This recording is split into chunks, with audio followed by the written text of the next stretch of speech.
So, good evening, Nakul, and good evening, everyone. Am I audible? Please confirm.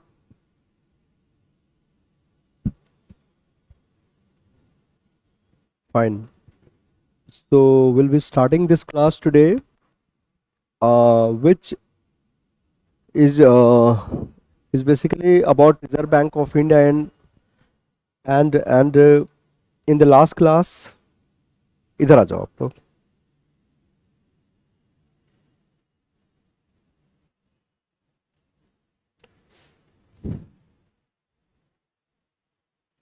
Hmm.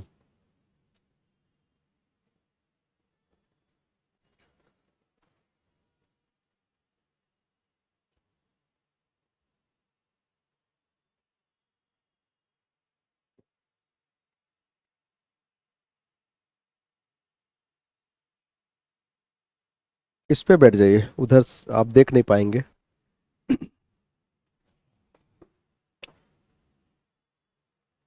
तो चलिए हम लोग start करें. Last class I completed the important functions of Reserve Bank of India, right? We have seen that Reserve Bank of India is responsible for printing paper notes for the economy of India. Secondly, I told you that Reserve Bank of India is the bank to all banks, and Reserve Bank of India is banker, agent, and advisor to the government. And Reserve Bank of India, uh, Reserve Bank of India is the custodian of forex reserve. And lastly, we discussed the controlling of credit by Reserve Bank of India. It's an important responsibility given to the central bank of this country, right? And we have seen that how Reserve Bank of India, in order to ensure the stability of price, uh, tries to control credit in the economy. Basically, credit is provided by commercial banks, but it is controlled by Reserve Bank of India to ensure that there is neither the situation of inflation nor the situation of deflation in the economy, right? Both are harmful for the economy, the situation of inflation as well as deflation. We have seen that deflation leads the economy towards the situation of economic slowdown when we have massive unemployment along with plummeting GDP. That is what we mean by economic recession. So once we have deflation in the economy, wherein price starts plummeting southwards, ultimately it leads the economy towards the situation of economic slowdown, in which we have massive unemployment along with plummeting GDP, right? So in both the situations of deflation and inflation, Reserve Bank of India needs to intervene and must control credit in such a manner that we are insulated against the adverse impact of both inflation as well as deflation. So stability of price, right? Stability of price is the main reason behind controlling of credit. Controlling of credit is not the ultimate objective. Ultimate objective is to ensure that there is neither the situation of inflation nor the situation of deflation in the economy, right? So this was the topic that we had completed in the last class, and today's class is basically based on the last topic that we had completed. It was the controlling of credit, right?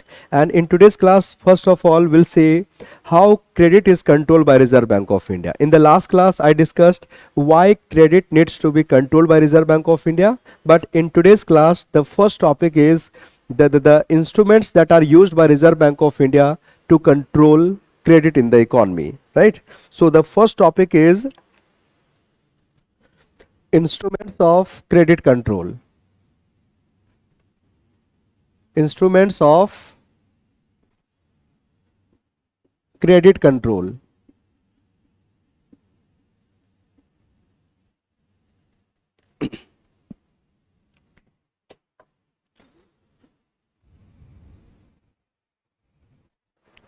So in this segment, we are going to learn how credit is controlled by Reserve Bank of India.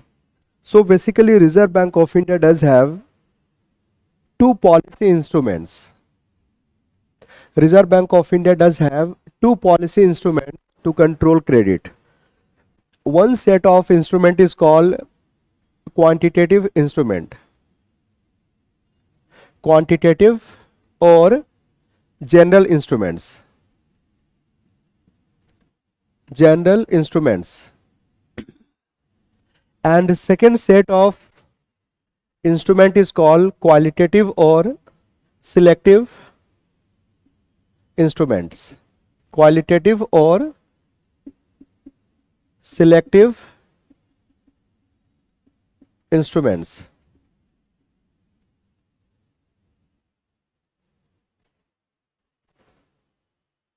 One is quantitative and second one is qualitative. In the category of quantitative, we have 5 different instruments. The first one is bank rate. Bank rate.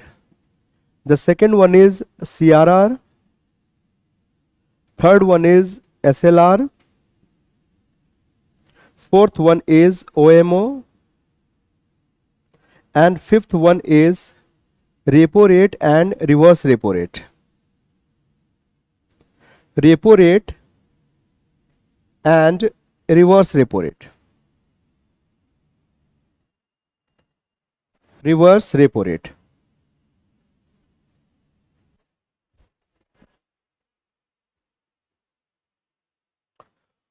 These 5 instruments comes in the category of quantitative instrument. They all are quantitative by nature. Why they are called quantitative, that is something I will explain to you later on, right? But you just need to keep in your mind that these 5 instruments comes under the ambit of quantitative instrument, right? Then another set of instruments that are used by Reserve Bank of India is called qualitative. And in the category of qualitative instrument, we have first instructions of RBI. First one is instructions of RBI. The second one is moral suasion. Second one is moral suasion. Third one is direct action. Direct action. And the fourth one is margin. Margin. These 4 are considered to be the qualitative by nature. We'll discuss these instruments of credit control one by one. Right from the quantitative, we'll discuss them all one by one. First, note it down. Everyone, note it down. These are 2 different sets of instruments at the disposal of Reserve Bank of India which are used to control credit in the economy. One is quantitative, second one is qualitative. Quantitative is called general instruments, qualitative is called selective instruments. In the category of quantitative, we have these 5 instruments: bank rate, CRR, SLR, then OMO, and at last repo rate and reverse repo rate. In the category of selective, we have the instructions of RBI, moral suasion, direct actions, and at last margin. So let us discuss them one by one. We'll discuss the first of quantitative, which is bank rate. We are going to discuss the first of quantitative, bank rate.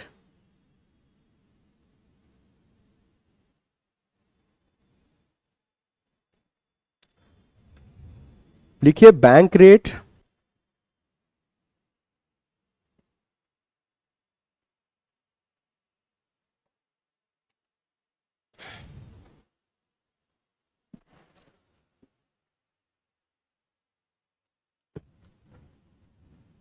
So first we'll see the technical meaning of bank rate, and then I will explain to you why bank rate, how bank rate is used by Reserve Bank of India to control credit in the economy, right? After all, you can see that this is one of the instruments of credit control. So you must be knowing that how this instrument is used by Reserve Bank of India to either increase or decrease the volume of credit, so that ultimately, you know, stability of price can be ensured, right? But before that, you must be knowing the meaning of bank rate. What is bank rate, right? So basically, please write it down. What is bank rate? the rate at which the rate at which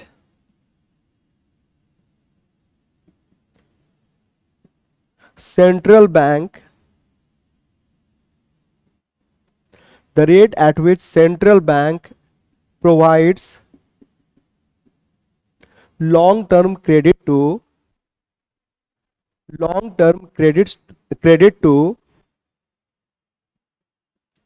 commercial banks is called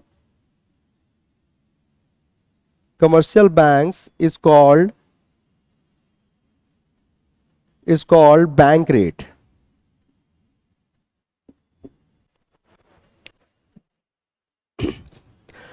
The rate at which central bank provides long term credit to commercial banks is called bank rate.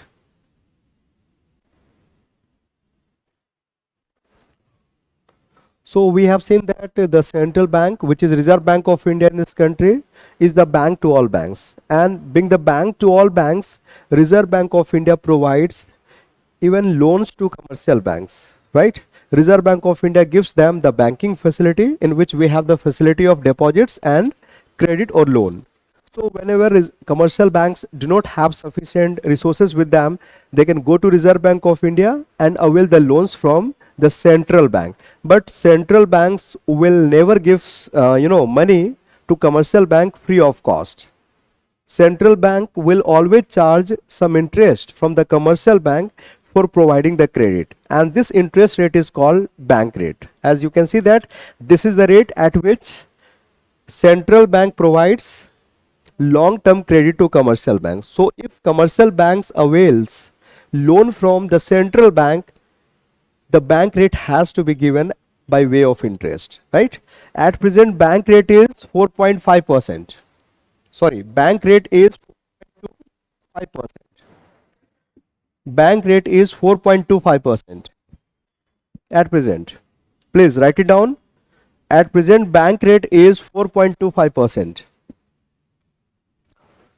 So this is how much banks will have to pay to Reserve Bank of India on availing the loans from it, right? If commercial bank take the loan of 100 rupees, 4 rupees 25 paise has to be given as interest by commercial banks to the Reserve Bank of India, right? Another thing is that you can see that bank rate is applicable in case of long term credit, right? It's applicable in case of long term credit. So what is the difference between the long term and the short term in the financial market of India, right? In the financial market of India, the difference is that of duration. Any period of time up to 1 year is considered to be short term, right? Any period of time up to 1 year is called short term period, and period of time beyond 1 year is called long term, right?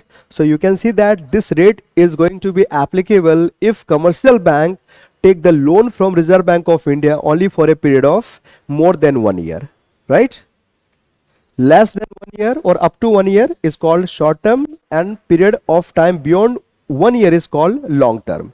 So this 4.25%, which is bank rate, would be applicable if commercial bank take the loan from Reserve Bank of India for a long period of time, right? So this is what we mean by bank rate. And now we have to understand how this bank rate can be used by Reserve Bank of India to control credit in the economy. When we talk of controlling of credit, it comprises of both the things: increasing the volume of credit as well as decreasing its amount. It depends upon what situation the economy is confronted with. If the economy has the problem of inflation, obviously credit needs to be reduced so that money supply comes down, and once money supply comes down, aggregate demand will plummet and it will cause price to also reduce. We can control inflation in that manner, right? On the other hand, if we have the deflationary phase, prices are plummeting southwards, that discourage our producers, then in order to revive the economy, in order to make our demand stronger, we have to increase the credit in the economy so that money supply increases, and once money supply increases, that will create more demand in the economy, and once demand goes up in the economy, the prices will start increasing, and that will, incentivize our producers to produce more goods and services. More labor force will be employed, right? So when we talk of controlling of credit, it involves both the things, in which the Reserve Bank of India is either increasing the volume of credit, or Reserve Bank of India is decreasing the amount of credit. That all depends what kind of situation we have in the economy. At the time of inflation, credit needs to be reduced, and at the time of deflation, credit or supply of money needs to be increased, right? But for that, the Reserve Bank of India can use this important instrument which is called bank rate. Now we will learn how this bank rate can be used by Reserve Bank of India to control credit in the economy. We have seen the technical meaning of bank rate. Now we'll see how exactly Reserve Bank of India is going to use this instrument to control credit in the economy, right? So the first information that you have, you need to keep in your mind is that bank rate is something which is determined by the central bank of this country alone. No other institution can decide the bank rate. It's only the central bank which determine the bank rate, and it is only the central bank of the country which can bring about changes in bank rate, right? So right now this is 4.25%. Which institution, yes, which institution has decided this one? This has been decided by the central bank of this country, and if the rate has to be changed, either it has to be increased or decreased, that would take place after the Reserve Bank of India do so, right? And Reserve Bank of India, by bringing about change in bank rate, controls credit in the economy, right? You will see that it's by bringing about changes in bank rate that Reserve Bank of India controls credit in the economy. You will find that when Reserve Bank of India changes bank rate, either this is increased or decreased, it will influence the volume of credit. Volume of credit in the economy will either increase or decrease, right? So how this will happen, that is what I'm going to explain to you. But for the time being, you just need to keep in your mind that it's by bringing about changes in bank rate that credit is controlled by Reserve Bank of India. It's by bringing about changes in bank rate that Reserve Bank of India can influence the volume of credit in the economy. Either it can be increased or decreased, right? So how this is done, let us understand.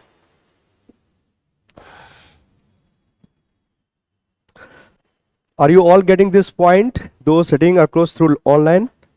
Is that clear? Is the discussion clear to all of you? Yes, Nakul, Manjot, very good. So fine, now I'm going to tell you how exactly this bank rate is used by Reserve Bank of India. So let's suppose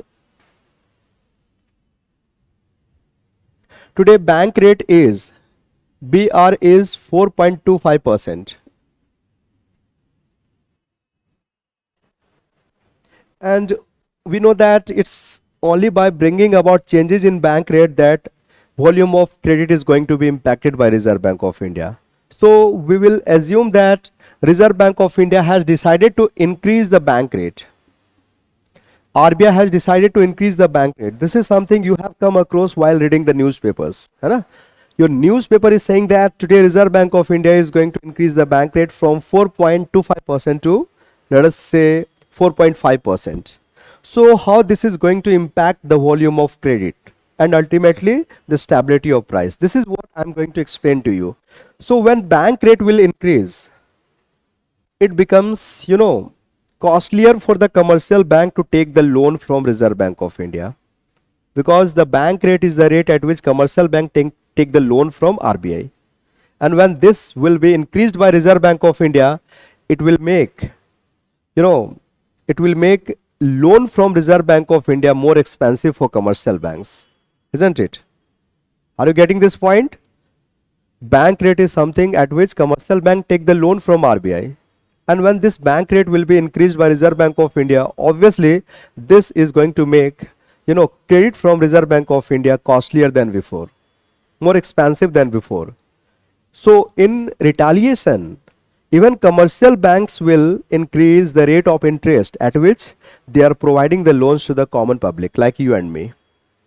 What we find? We find that on the increase of, just a moment, we find that on the increase of bank rate, even the market rate of interest, mind it, market rate of interest is the rate of interest at which commercial bank give loan to common public.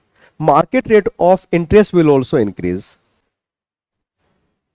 because the bank will have to pay higher interest to the Reserve Bank of India. So banks cannot afford to give the public the loan at a lower rate of interest, right? So when cost of credit is going to increase for commercial bank will also start charging higher interest from the common public. So market rate of interest will increase, and once rate of interest increases in the economy, that's going to dampen our propensity to take the loan from the banking system, isn't it? है ना? That's going to impact our confidence of availing the loans, as we'll have to pay higher rate of interest, right? So our inclination to take the loan from the banking system will decrease. People would like to avail smaller quantity of loan from the banking system as the rate of interest has been higher for them. So what we find? We find that volume of credit in the economy will come down. This is how you can see that by using bank rate, Reserve Bank of India has been able to influence the volume of credit, or it has been able to control credit, right? I told you in the very beginning that in the controlling of credit, Reserve Bank of India may either decrease the volume of credit or it may increase the volume of credit. It depends what kind of situation RBI is dealing with, right? So right now here you can see that when bank rate has been increased, it causes volume of credit in the economy to come down. And once volume of credit comes down, that means money supply will also comes down, right? Because this is the amount of loan people are getting. And if this comes down, obviously the quantity of money with them will also come down. Money supply goes down, and this will impact our aggregate demand. Aggregate demand becomes lower, and when aggregate demand becomes lower, so will price will start coming down. What situation we have been able to solve here? We have been able to solve the situation of inflation, right? The price was higher initially, we had the situation of inflation. Now you can see that the Reserve Bank of India has been, by controlling the credit, able to reduce the prices in the economy. So when we have inflation in the economy, the bank rate will be increased by Reserve Bank of India. Is that clear? Is that clear to everyone? No, this is not the repo rate, this is the bank rate at which commercial banks avail the loan from Reserve Bank of India for long term. Repo rate and reverse repo rate is applicable in case of short term credit. Here we are talking of long term, right? Here we are talking of long term. So right now this is 4.25%. That means if commercial bank avail the loan from Reserve Bank of India for a long term, it will have to pay 4.25% as interest to the central bank, right? So it's by bringing about changes in bank rate that volume of credit can be influenced by Reserve Bank of India. Here in this case you can see that the bank rate has been decided to be increased, right? RBI decides to increase bank rate from 4.25% to 5%, right? So when bank rate increases, that makes loan from Reserve Bank of India costlier than before. Right? Commercial bank will find that now it has become more expensive to take the loan from Reserve Bank of India. So in retaliation, the commercial bank will also increase the interest rate at which they are providing loans to the common public. That means market rate of interest will increase, and when this increases, it will cause volume of trade to come down, and that way credit control has been effected by Reserve Bank of India. But I told you that controlling of credit is not the ultimate objective. Ultimate objective is to ensure the stability of price, right? So what happens when volume of trade comes down? This will cause money supply and aggregate demand to reduce, and ultimately this will impact prices in the economy. Prices of goods and services will start coming down and will get respite from inflation in the economy, right? And in that manner, we can control inflation by increasing the bank rate. ठीक है, आप लोग इसको note down कर लीजिए, इस mechanism को आपको याद रखना होगा, प्लीज नोट इट डाउन. बोलिए.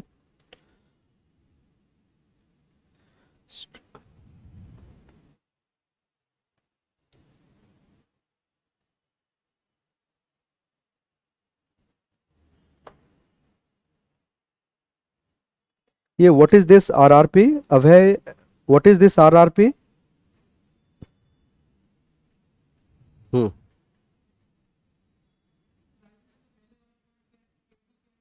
Aggregate demand, demand for goods and services, है ना. This is demand, total demand for goods and services. ये रिवर्स रेपो रेट अभी आप छोड़िए, उस पर आप मत जाइए. बैंक रेट कॉन्सेंट्रेट कीजिए, बैंक रेट पे. अभी मैं बैंक रेट आपको बता रहा हूँ. Repo rate and reverse repo rate I will discuss at last in this category of quantitative instruments, right. So this is how by increasing the bank rate you can see that price can be brought down, inflation can be stamped out from the economy. On the other hand, if RBI decides to cut down bank rate, if RBI decides to cut down the bank rate from, let's suppose, 4.25% to only 4%, so this will make the loan from Reserve Bank of India for commercial bank less expensive, right? Commercial banks will have to pay lower interest to Reserve Bank of India. So commercial banks even will reduce the rate of interest at which they are providing loans to common public. Market rate of interest will comes down, right? And once rate of interest is lower in the economy, this will cause volume of credit to increase. This will cause volume of credit to increase. You can see that here. By reducing the bank rate, Reserve Bank of India has been able to increase the volume of credit in the economy. It has been able to increase the volume of credit.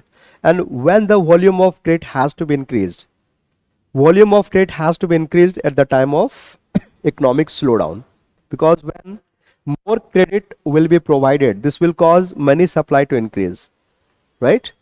And when money supply increases, this will cause aggregate demand and price to increase. And these two factors, increase in demand and increase in price, will incentivize our producers, will motivate our producers to undertake the task of more productions. They will get incentivized as they find that demand is getting stronger in the economy, prices are moving upward. That means their profit is going to be more in this optimistic situation, right? So our producers will take the plunge. They will start producing more goods and services. And for producing more goods and services, they will start hiring the labor force, right? And this is going to reduce rate of unemployment in the economy. More and more people will start getting jobs in the economy, and this will cause employment to come down, unemployment to come down. And when more and more people will start getting the jobs, obviously this is going to boost up our GDP, right? So what we find, on the one hand, unemployment in the economy will decrease, and on the other hand, simultaneously GDP or productions will increase. So technically we have come out of the situation of economic slowdown. Because what happens at the time of economic slowdown? We have massive unemployment along with plummeting GDP, right? But here you can see that just by pumping in more money into the system, just by ensuring that banks gives more credit in the economy, the Reserve Bank of India has been able to revive aggregate demand and boost up to some extent the price in the economy in order to incentivize our producers, right?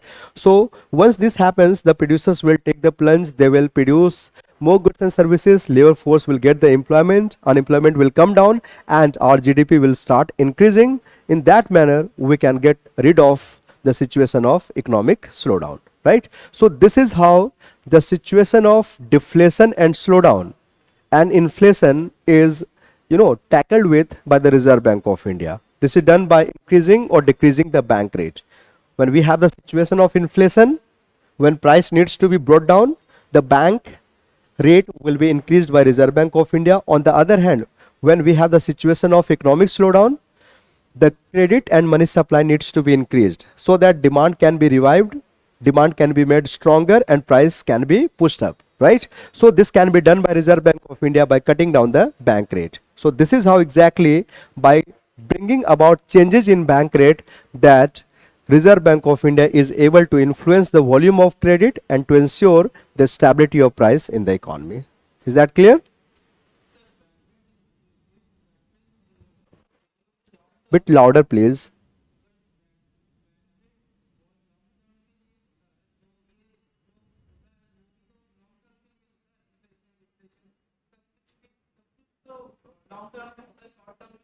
Short term में ही होता है, fluctuation short term में होते हैं, long term में secular line होता है growth का।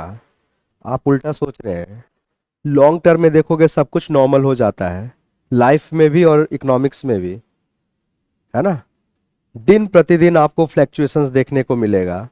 लॉन्ग टर्म में everything is going to be okay, ठीक है। Fluctuations is all about the short term, है ना। लॉन्ग टर्म में there is stability in the economy. Got it. चलिए, तो यहां तक आप लोग को जो समझ में नहीं आया आप पूछ सकते हैं। You can ask me if you have any doubts, any questions.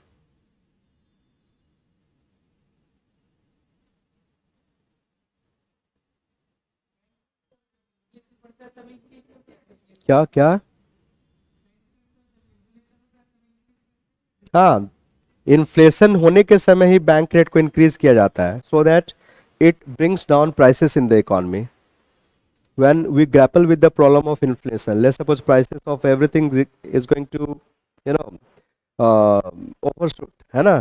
तो हमें क्या करना होगा? Will have to bring relief from the impact of prices, और इसके लिए हमें क्या करना होगा? बैंक रेट को इंक्रीज करना होगा, है ना। लेकिन जब डिफ्लेशन है तो बैंक रेट को हमें कम करना होगा। इन्फ्लेशन में be the outcome of an excessive supply of money in the economy, right?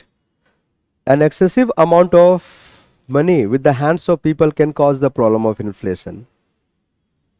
So it's obvious that we reduce the quantum of money with the hands of people in order to control inflation. And in order to reduce the quantum of money or money supply, what we have to ensure? We have to ensure that less amount of credit is being provided by commercial bank. And for that, we have to discourage the bank to take the loan from Reserve Bank of India.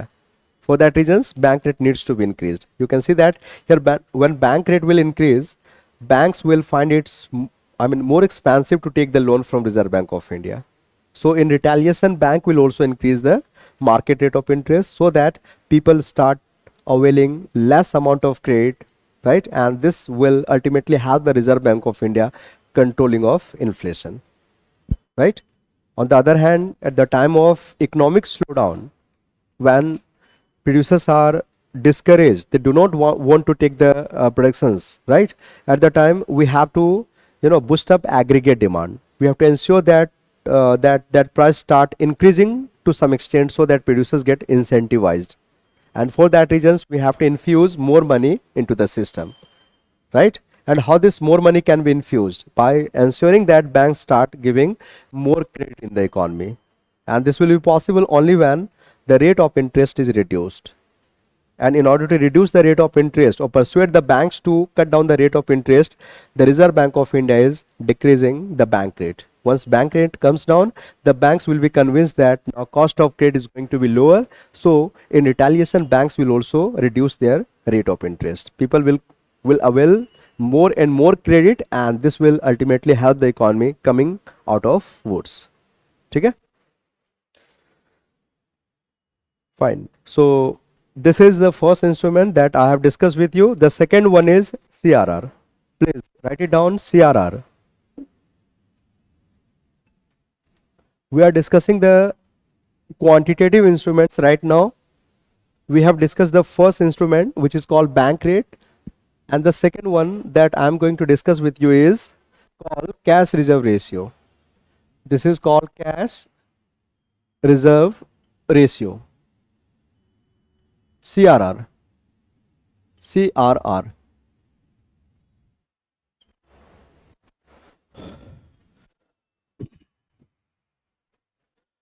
So first we'll see the technical meaning of CRR, and then we'll see how this is used by Reserve Bank of India to control credit, है ना? After all these are the instruments of credit control. So we must be knowing how this can be used by the central bank to control credit in the economy, right? But before that, we'll see the definition of cash reserve ratio. Look, every commercial banks in the economy are required to transfer some part of their total deposits to the account of RBI, right? It's mandatory for commercial bank.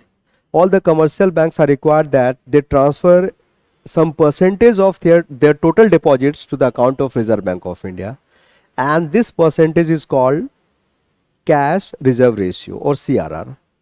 So CRR is please write it down. It refers to the percentage of total deposits. It refers to CRR refers to the percentage of total deposits. It refers to the percentage of total deposits that bank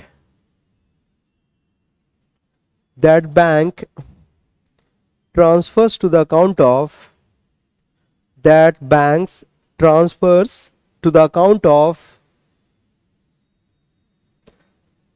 Reserve Bank of India. आप क्यों नहीं लिख रहे? आप लिख क्यों नहीं रहे? अरे नींद आ रही है आपको? जाओ जाओ जाओ जाओ, फेस वॉश कर लो.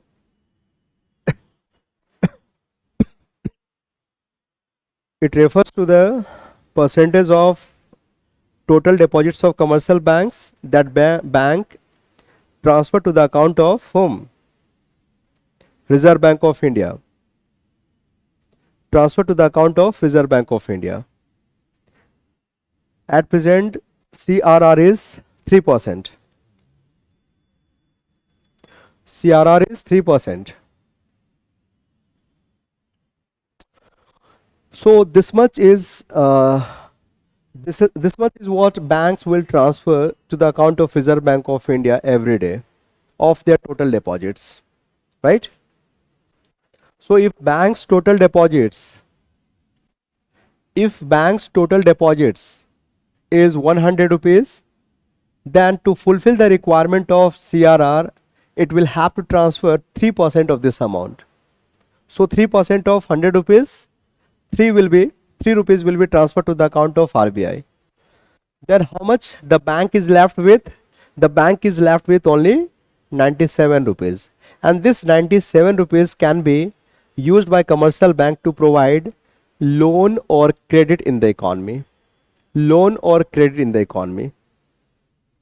Are getting this point? You know, banks accept deposits from a part of group of people and use the same amount of money to provide loan in the economy. But before that, it has to transfer 3% of total deposits to the account of Reserve Bank of India to fulfill the requirement of CRR. Is that clear? समझ में आ रहा आप लोगों को? यार देखो क्या है ना, सभी बैंकों को आरबीआई के पास रिजर्व में कुछ पैसे रखने होते हैं. उनके पास जितना डिपॉजिट्स आता है ना, बैंक्स जो है हमसे डिपॉजिट को एक्सेप्ट करते हैं and 3% of all the deposits that bank accept from us needs to be transfer to the account of Reserve bank of India and this is called CRR, right? So basically CRR is that percentage of total deposits of commercial banks that they transfer to the account of Reserve Bank of India. You got this point? अरे यार, banks हम लोगों से पैसे को deposit करती है, स्वीकार करती है ना बैंक्स. हम अपने पैसे कहाँ रखते हैं? आज मान लो कि 10 बजे सुबह बैंक ओपन हुआ है ना, 10 बजे सुबह बैंक खुला और 10 से लेकर 4 बजे तक इस बैंक के पास 100 रुपए जमा के रूप में आए. 100 रुपीज इसका टोटल डिपॉजिट्स हो गया आज का। दिस इज न्यू डिपॉजिट्स, है ना, that bank has accepted from people today, है ना। तो शाम को क्या किया जाएगा, इस 100 रुपीज का 3%, CRR अभी 3% है ना, बैंक क्या करेगी, RBI के खाते में ट्रांसफर कर देगी। आया समझ में? तो इसलिए CRR को आप कैसे डिफाइन करेंगे, CRR is that percentage of total deposits of commercial banks which they transfer to the account of Reserve Bank of India or which they keep with the Reserve Bank of India. Is that clear or not? बताइए। हम्म हम्म yes, हाँ, ये पूछने वाला question है। ये daily basis में किया जाता है, एवरी डे, हर एक दिन बैंक को ये करना है। नेक्स्ट डे विड्रॉ को छोड़ दीजिए, फॉरगेट अबाउट द विड्रॉल, है ना। विड्रॉल के रिक्वायरमेंट को फुलफिल करने के लिए बैंक्स ने अलग से पैसे रख रखे हैं। अगर बैंकिंग एक्सपीरियंस ये कह रहा है कि जितना भी डिपॉजिट्स आता है उसका 10% विड्रॉ होता है, तो 10% जो है अलग से रखा हुआ है, उसकी चिंता नहीं करना है। CRR में हम ये देखते हैं कि नया डिपॉजिट्स कितना आ रहा है ना। कल को अगर बैंक खुलता है, कल को बैंक के पास जो है 1000 रुपीज डिपॉजिट्स में आए, this is new deposits, 1000 rupees, ठीक है, 1000 रुपीज नया डिपॉजिट्स आया। अब इसका 3% जो है बैंक RBI को ट्रांसफर करेगी। सो 3% ऑफ दिस अमाउंट इज 300 और 30 रुपीज, है ना। 30 रुपीज क्या किया जाएगा, ट्रांसफर किया जाएगा। ऐसे होता है। इसलिए हम CRR को कैसे डिफाइन करते हैं, it is the percentage of total deposits of commercial bank which bank transfer to the account of RBI और which banks hold with the RBI। Is that clear now? अब आगे समझ में? ये CRR है।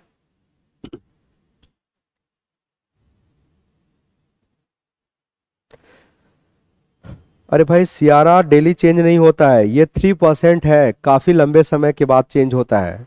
CRR को डेली चेंज नहीं किया जाता है।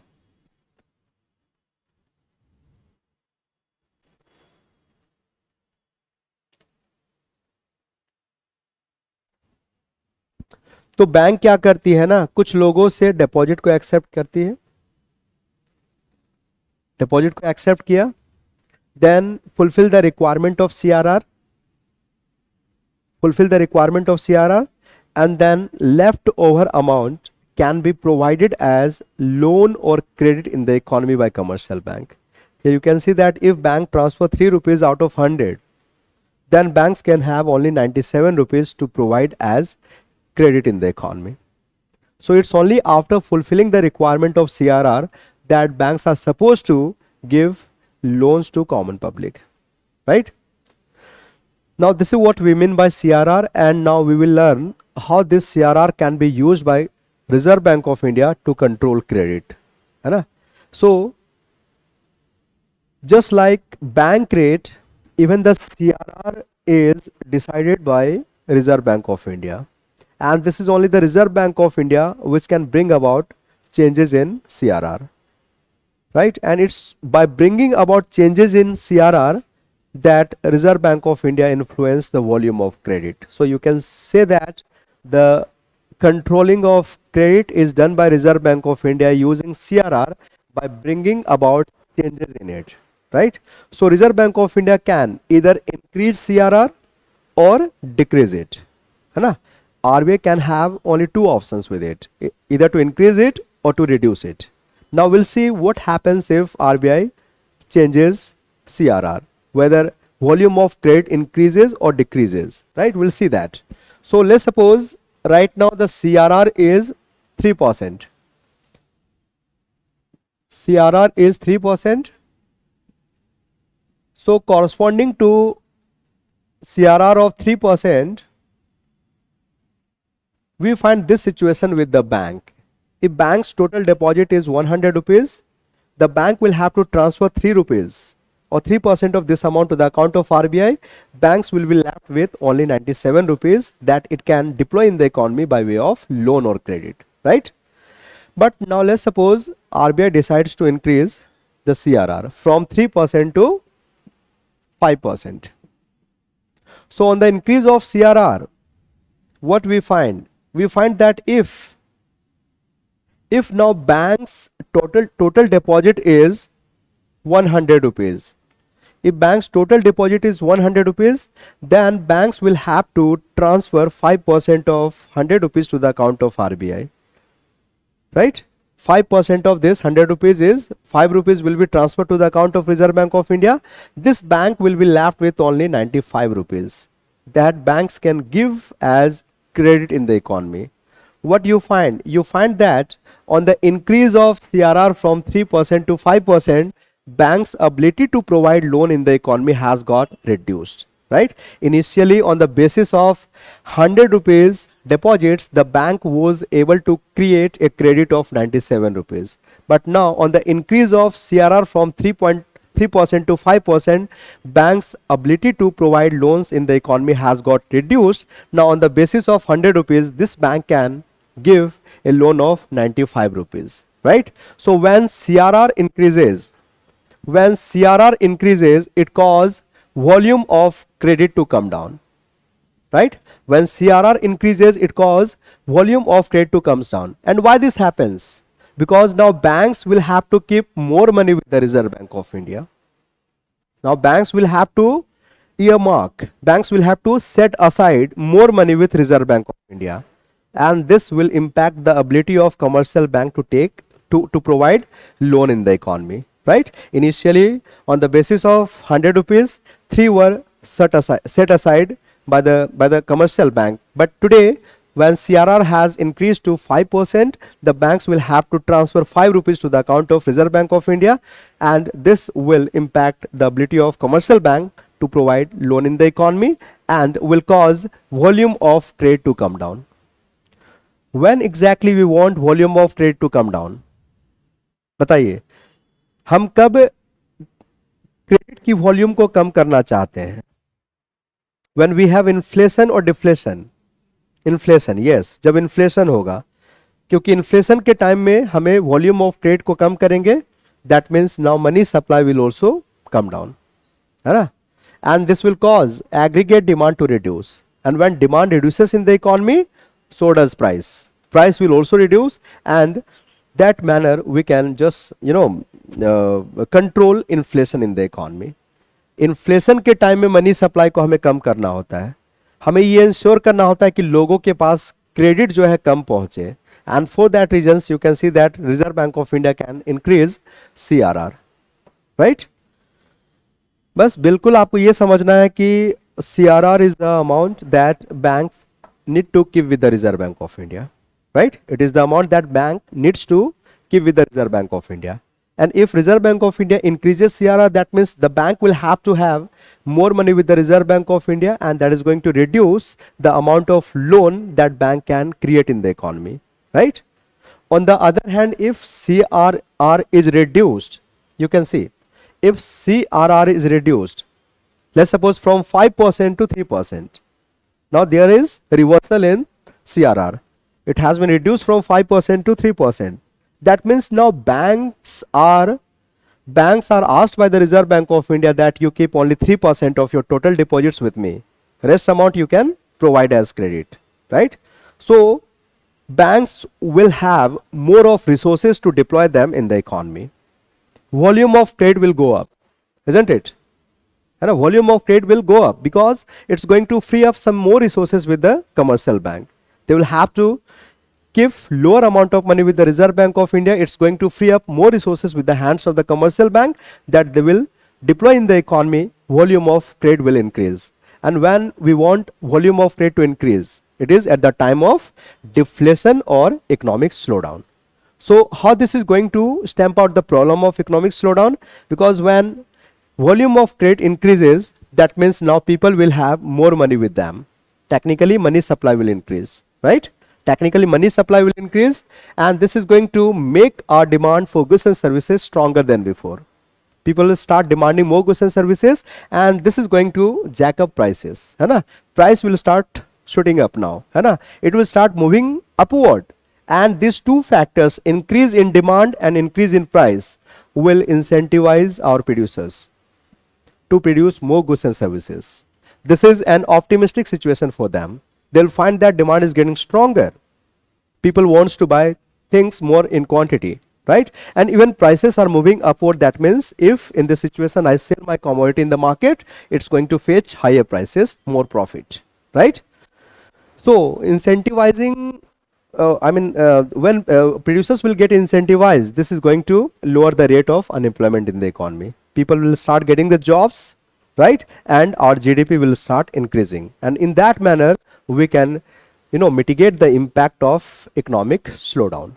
So when we have economic slowdown, the CRR has to be reduced. But when we are grappling with the problem of inflation, the CRR will have to be increased, right? There could be two different types of economies in the world having different kind of situation. Let's suppose there are two economies, A and B. A and B. The economy A has the problem of inflation. So in that economy, you'll find that central bank is increasing the CRR, asking the banks to have more with it, right? So that inflation can be reduced. But the economy can have the problem of economic slowdown, right? So in this economy, the central bank will ask the banks to have lower amount of their deposits with the Reserve Bank of India or the central bank, so that more money can be given or distributed as credit in the economy. And this is going to help the economy by way of, reviving the aggregate demand, pushing up the prices in order to incentivize our producers, ultimately bringing the economy on the path of growth, and impact of slowdown will be mitigated. ठीक है, समझ पा रहे हो आप लोग या ज्यादा हो जा रहा है? ठीक है, आप लोग समझ पा रहे हैं? आप लोग बताएं, कुछ डाउट्स है तो यस, समझ पा रहे, वेरी गुड। कुछ डाउट्स है तो भी पूछ सकते हैं, ऐसा नहीं कि डाउट्स को अपने मन में नहीं रखना है। आप लोग सीखने के लिए आए हैं क्लास में, है ना? अगर आप डाउट्स नहीं पूछते हैं, क्वेश्चंस नहीं पूछते हैं, तो इस क्लास का कोई मतलब नहीं रह जाएगा। आप थोड़े से कंफ्यूज लग रहे हैं मुझे, बोलिए क्यों, क्या हो गया?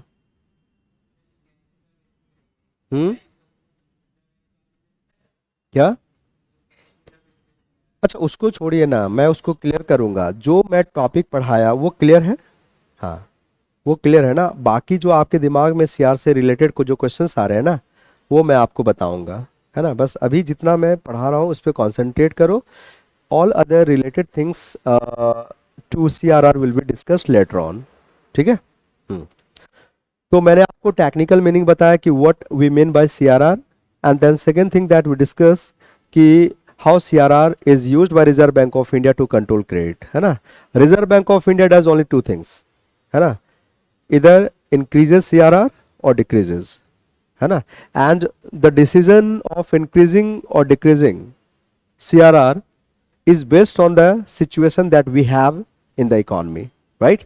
If we have the situation of inflation, obviously Reserve Bank of India will increase the CRR.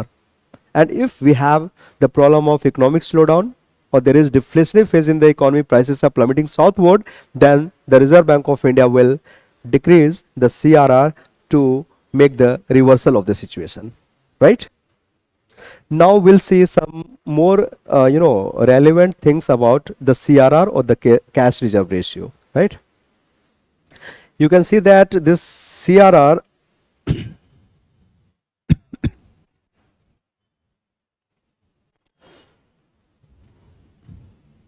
this CRR is at present 3% of what? 3% of banks. 3% of what? 3% of banks total deposits. ये bank के total deposits का 3% है CRR, है? यही है ना? Now will see this component of the formula, है ना? This is the formula of CRR. CRR equals to 3% of banks total deposits, but this percentage is not fixed. It can be changed by Reserve Bank of India as per the situation, right? But right now this is 3%, है ना? So this is 3% of banks total deposits. What we mean by total deposits of commercial bank, and what are the different kinds of deposits that comes within the ambit of total deposits, right? We'll discuss that one, है ना, कि total deposits में कौन कौन से deposits आते हैं, ये मैं आपको बताने जा रहा हूं, है ना। तो देखिए, बैंक्स हमसे दो तरह की डिपॉजिट्स को एक्सेप्ट करती हैं। बैंक्स हमसे दो तरह की डिपॉजिट को एक्सेप्ट करती हैं। One is demand deposits,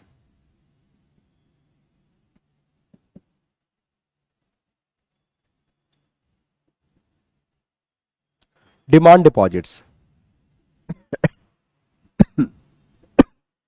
and second one is time deposits. So banks total deposits will be demand deposits plus time deposits.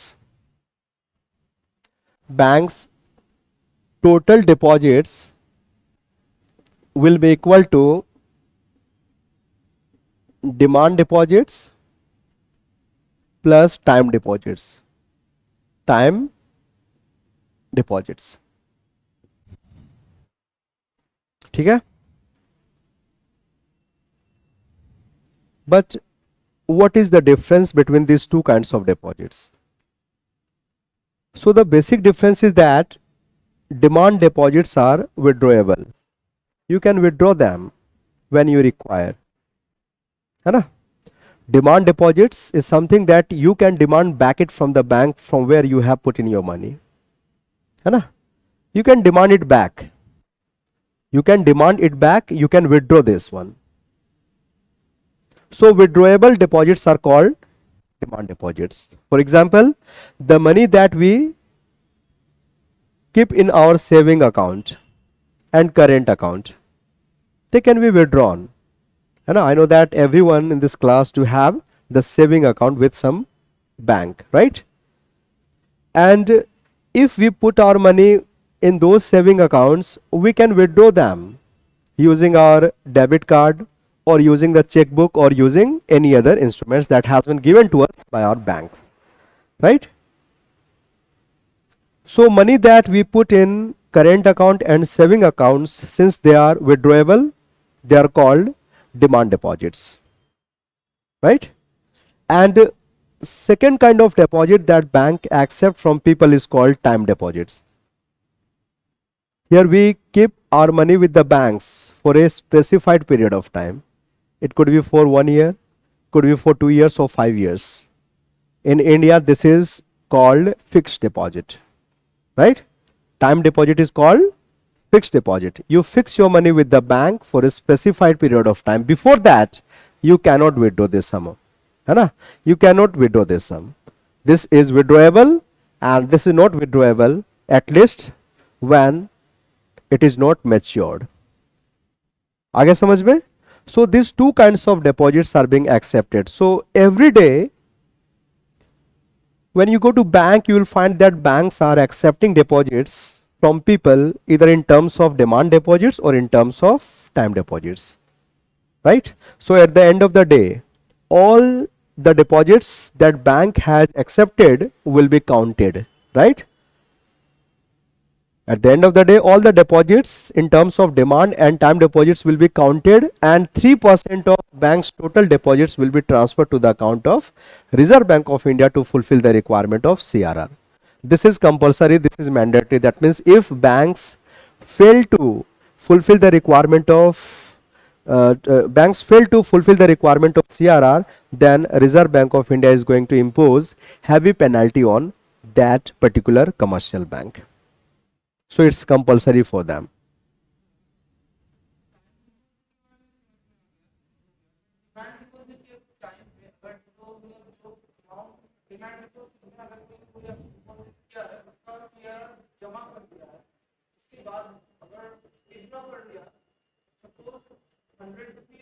अरे अरे छोड़ उसको, विड्रॉ कितना हो रहा है उसको नहीं देखना आपको। आज बैंक 10 बजे सुबह खुला, समझा? ऐसे देखो, आज बैंक 10 बजे सुबह खुला, शाम 4 बजे तक इनके पास टोटल डिपॉजिट्स कितना आया वही देखना है ना। आप कितना विड्रॉ हो रहा, करोड़ों रुपए विड्रॉ हो रहा, उसको छोड़िए, उससे कोई मतलब नहीं है। बैंक के पास विड्रॉल के रिक्वायरमेंट को फुलफिल करने के लिए उतना पैसा होता है, उस पे सीआरआर को काउंट नहीं किया जाता है। सीआरआर किस पे काउंट होता है कि आज नया डिपॉजिट्स कितना आया है ना, केवल न्यू डिपॉजिट्स को देखा जाएगा, विड्रॉल कितना हो रहा उसको नहीं देखा जाएगा। तो आज अगर 10 बजे से शाम 4 बजे तक बैंक के पास जो है मान लो कि 100 रुपए का नया डिपॉजिट्स आया, some in terms of demand deposits and some in terms of time deposits, right? So 3% of this 100 rupees, which is total deposits, will be transferred to the account of Reserve Bank of India by the end of this day, right? So we do not take into consideration the extent of withdrawal that take place on daily basis in the calculation of CRR, right? CRR is based on the new and fresh deposits on a particular day. Is that clear? आगे समझ में आप लोगों को? ये मैंने आप लोगों को बताया total deposits. Now will see कि what is deposits from the banks perspective, right? Banks are accepting deposits from people, so what bank consider this deposit to be, whether this is assets of commercial bank or this is the liability of commercial bank. What do you think? Deposits are liabilities of commercial bank or they are assets to commercial banks? Yes, banks deposits are their liabilities. Why? Because banks will have to pay this money back to the depositors with interest, isn't it? है ना? Are you getting the concept of liability? Liability is something that you owe to somebody and you have to repay it, right? So when bank accept deposits from people, it becomes liability on them because banks will have to pay this money back to depositors, right? So either you say deposit or you say liability of commercial bank. Both carry the same meaning, no difference, right? So bank consider their deposits to be the liability. And since deposits are of two types, demand deposits and time liabilities, time deposits, liabilities of commercial bank would be also of two types, right? Corresponding to demand deposits, there would be demand liabilities. There would be demand liabilities. Demand liabilities that banks will have to fulfill once demand arises, right? Let's suppose I am making demand of my money back from the banking system. So demand has arisen. The banks will have to fulfill this obligation, fulfill this liability. The bank will have to give me my money back. Are you getting this point? And corresponding to time deposits, there is time liabilities that banks will be fulfill only after the expiry of the time, not before that, right? Let's suppose you have fixed your money for 5 years. So it's only after 5 years of time that you are going to withdraw this, not before that. So it's only after 5 years of time that bank's liability will be arising, right? Not before that. So this is time liabilities of commercial bank. So just like total deposits is equal to demand deposits and time deposits, total liabilities of commercial bank would be equal to demand liability plus time liability. This is called demand and time liabilities. And you just put one more word, N for net. Net demand and time liabilities.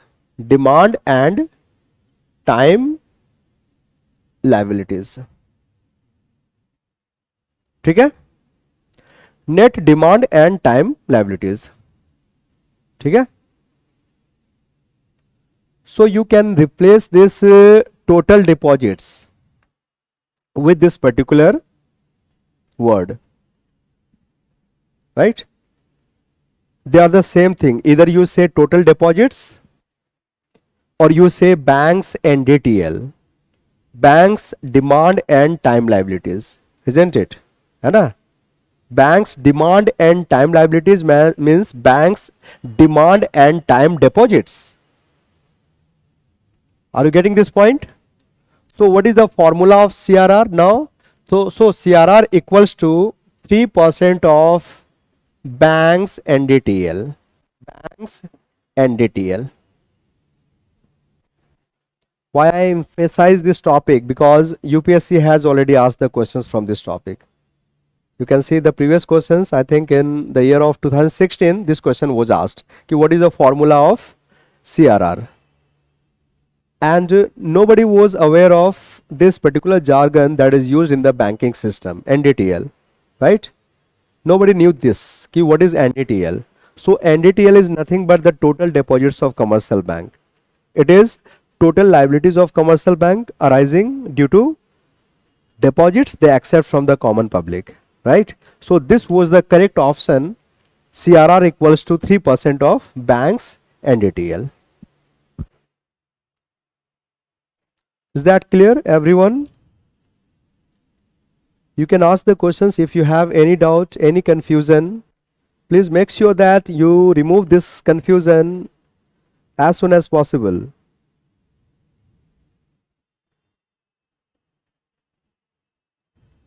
Okay.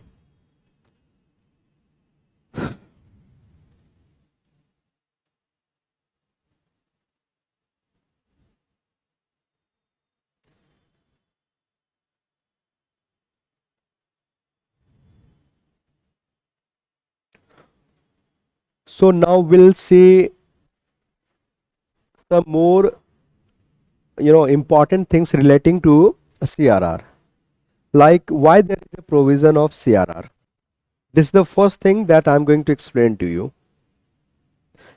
Why there is a provision of CRR applicable to commercial banks in India. Why they are being asked by the Reserve Bank of India that you will have to transfer a certain percentage of your total deposits to the account of Reserve Bank of India. Why it is compulsory, why it is mandatory for commercial bank. What is the rationale behind CRR? I'm going to explain to you. Rationale behind CRR. Rationale, RATIONALE. Rationale. Rationale means reason, है ना? Reasons behind CRR. Why there is a provision of CRR? Why banks are asked by the Reserve Bank of India that a certain percentage of your deposits needs to be transferred to the account of Reserve Bank of India. So you can see that every day commercial banks will have to transfer 3% of their total deposits to the account of RBI. And why this is so? This is to inspire the confidence of people on the banking system and nothing else. This provision has been, this provision has been there to inspire the confidence of people on the banking system. We do have the confidence on banks because we know that a part of our deposits are being kept with the Reserve Bank of India, and that keeps on increasing day by day. So even though banks, fails in the economy, the Reserve Bank of India will have in the possession of lots of money that it can use to pay it back to the depositors. So depositors need not to get, afraid of anything at the time of putting their money with the commercial banks, right? In fact, we have no scruple at all putting our money with the Reserve Bank of India, putting our money with the commercial bank, because we know that some part of deposits are always being held with the Reserve Bank of India, and that keeps on increasing day by day, right? So that is just like the capital of commercial bank that commercial banks can use at the time of their financial distress or financial failure, right? Those money held with the Reserve Bank of India in terms of CRR can be used by commercial bank to salvage their conditions, to keep themselves in the business for a long time, even they incur losses in the process of their business. Are you getting my point? But at the same time, what is happening here? This is inspiring the confidence of people on banking system. This provision is inspiring confidence of people on the banking system. And second thing is that, money held with Reserve Bank of India by commercial bank is working as capital built with RBI. And those capital can be used by commercial bank at their time of financial exigencies. आगे समझ में आप लोग को?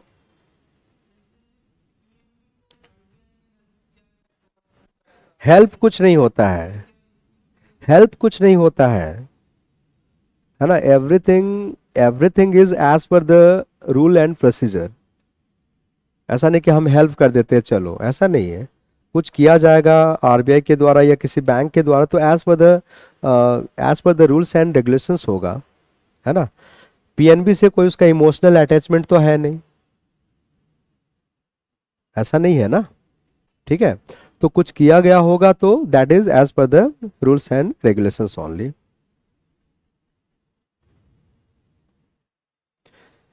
Yes, Manjot is saying that, sir, it's because whenever banks are unable to pay liabilities, it helps them and beneficial in getting loans from Reserve Bank of India. It's not beneficial in getting the loans from Reserve Bank of India, but yes, when banks are unable to, fulfill the obligations, pay the money back to the depositors, or banks are on the brink of being collapse, then this money can be used to salvage the position, है ना, to keep themselves in the business in spite of having the loss.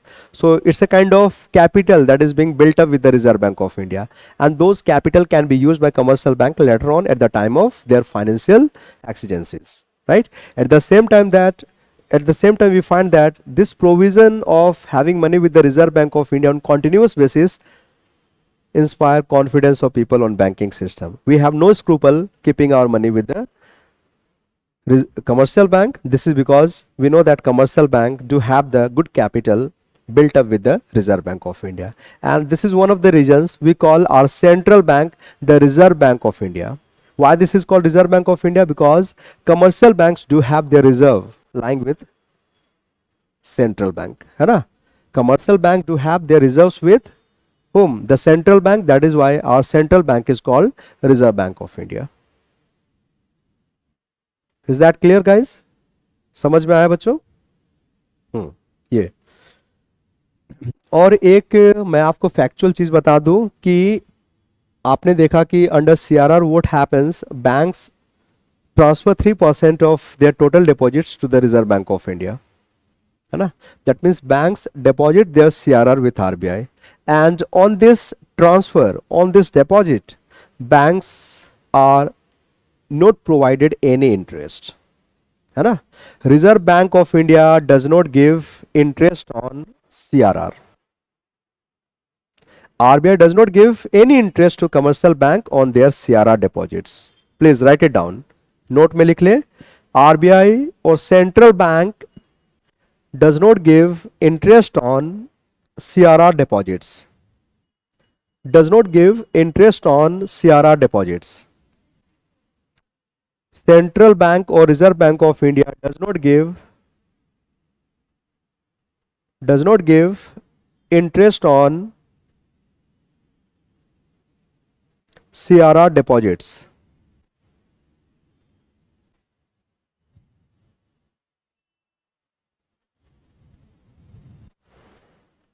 ठीक है.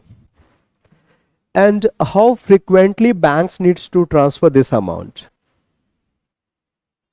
Will bank transfer the 3% of their total deposits on fortnightly basis or monthly basis or daily basis? So it has to be done on daily basis. Every day banks will transfer 3% of their total deposits to the account of Reserve Bank of India to fulfill the requirement of CRR. If banks fail to do so, it's going to attract penalty from the Reserve Bank of India on that errand bank, है ना. अगर banks नहीं transfer करता है, that would be considered as the violation of CRR norms, and for violating the CRR norms, banks will have to pay a heavy penalty to Reserve Bank of India, right, है ना. So this is mandatory, this is compulsory for commercial banks. ठीक है.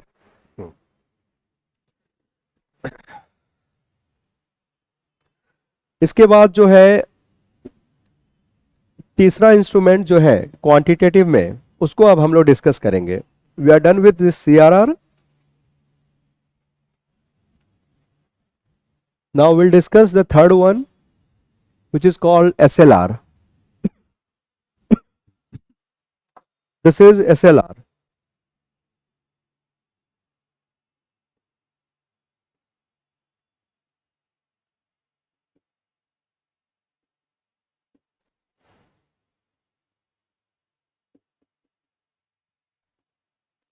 SLR.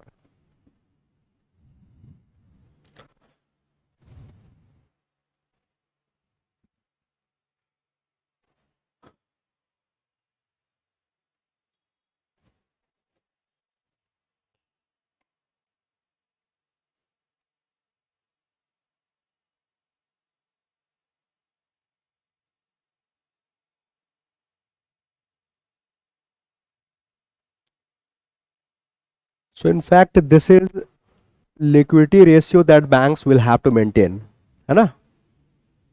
This is liquidity ratio that banks will have to maintain. So first we'll see the technical meaning of SLR, and then secondly I'll discuss how this can be used by Reserve Bank of India to control credit in the economy, right? So first the meaning of SLR. What is SLR? So SLR is percentage of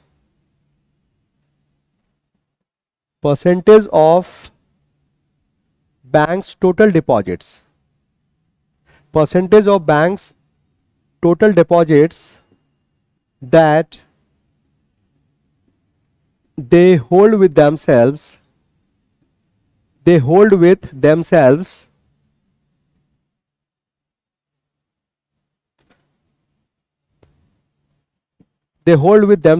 in liquid form. This is how you define the concept of SLR. It is that percentage of banks total deposits that they hold with themselves in liquid form, right? It is the percentage of banks total deposits. It is the percentage of banks total deposits that they hold with themselves in which form? In liquid form.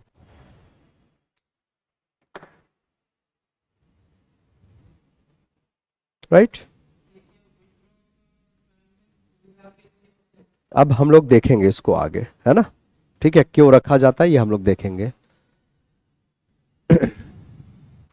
So right now this is SLR is 18%.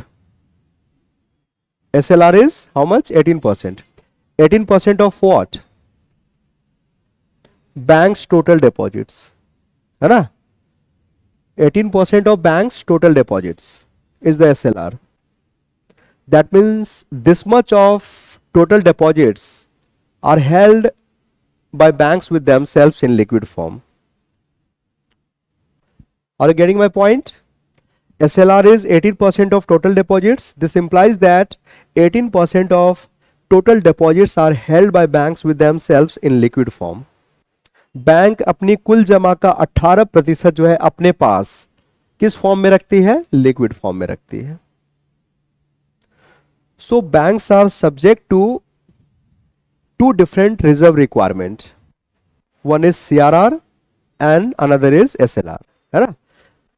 Banks need to have these two kinds of reserve, one in terms of CRR and second in terms of SLR. While the percentage of CRR has to be held with Reserve Bank of India, percentage of SLR is something that banks have to have with themselves only, right?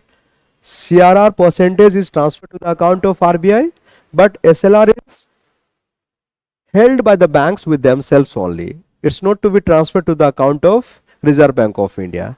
That is why the definition is like that it is percentage of banks total deposits that they hold with themselves, right? So SLR amount is not to be transferred to the account of RBI. It is to be with whom? With banks only, but it has to be held in which form? In liquid form, right? So now you can see that if banks total deposits on a particular day is 100 rupees, banks total deposits on a particular day is 100 rupees, then banks will have to have two kinds of reserve, one with RBI in terms of CRR, and since CRR is 3% of total deposits, that means 3 rupees out of this 100 would be transferred to the account of RBI, right? And then banks will have to fulfill the requirement of SLR. Even the calculation of SLR is being done as a percentage of bank's total deposits. You can see, है ना? And right now it is 18% of bank's total deposits. Here in this case, bank's total deposit is how much? 100 rupees. So 18% of 100 rupees, that means 18 rupees will be held by banks, right? 18 rupees will be held by banks in which form? In liquid form, right? The bank will have this much in liquid form. Then remaining amount can be used by commercial bank to give loan in the economy.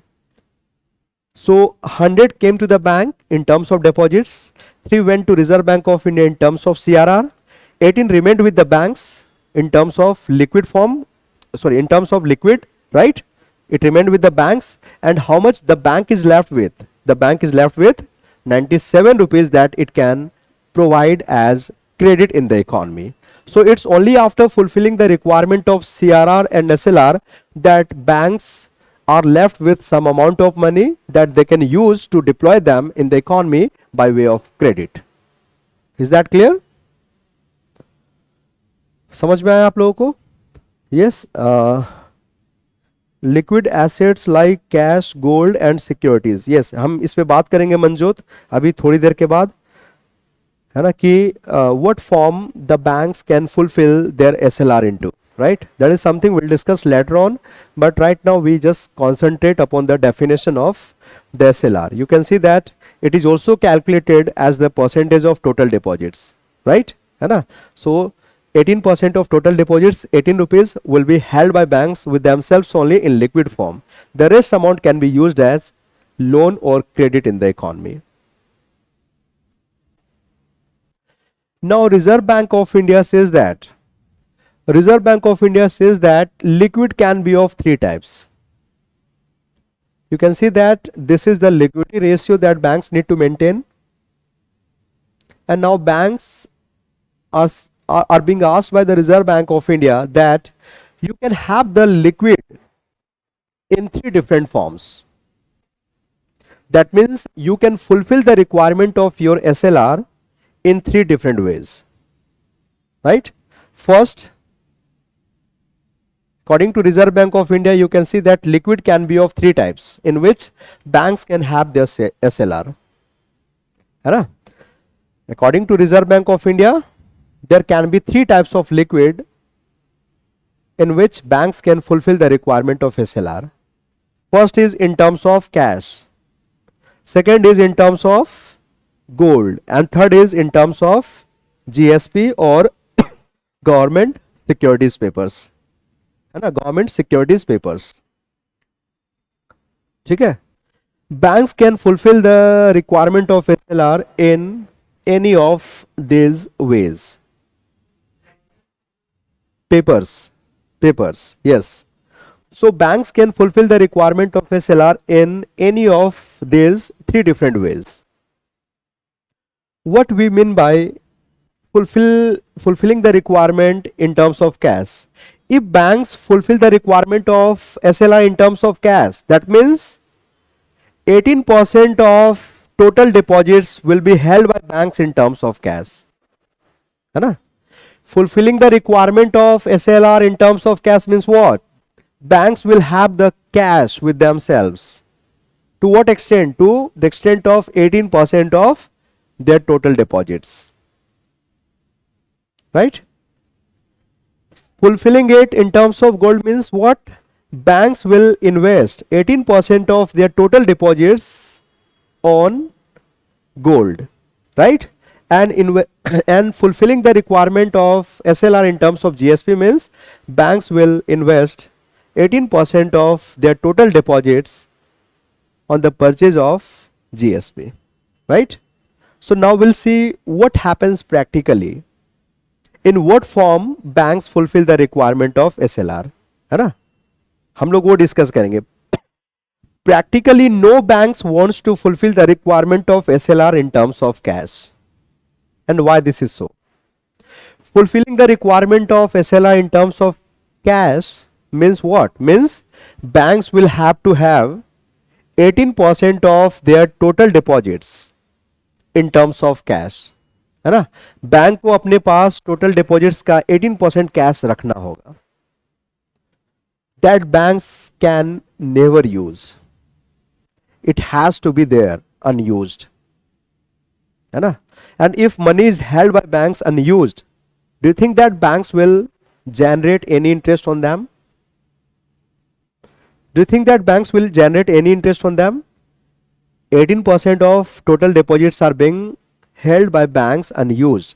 Banks are not giving them in the economy by way of credit. It will remain unutilized. So banks are not going to generate any interest on those 18% of total deposits.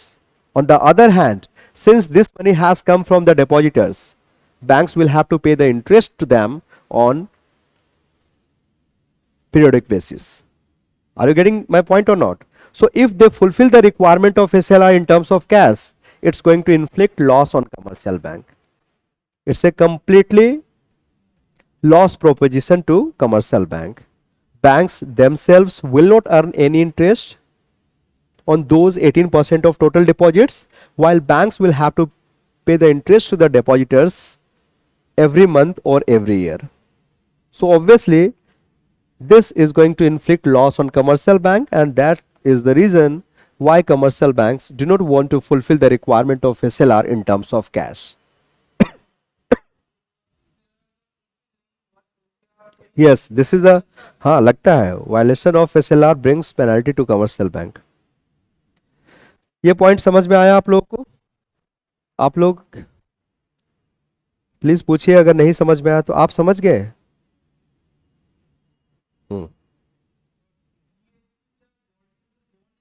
हाँ वह है। Okay आप समझ गए, ठीक है। And आपको समझ में आया ना?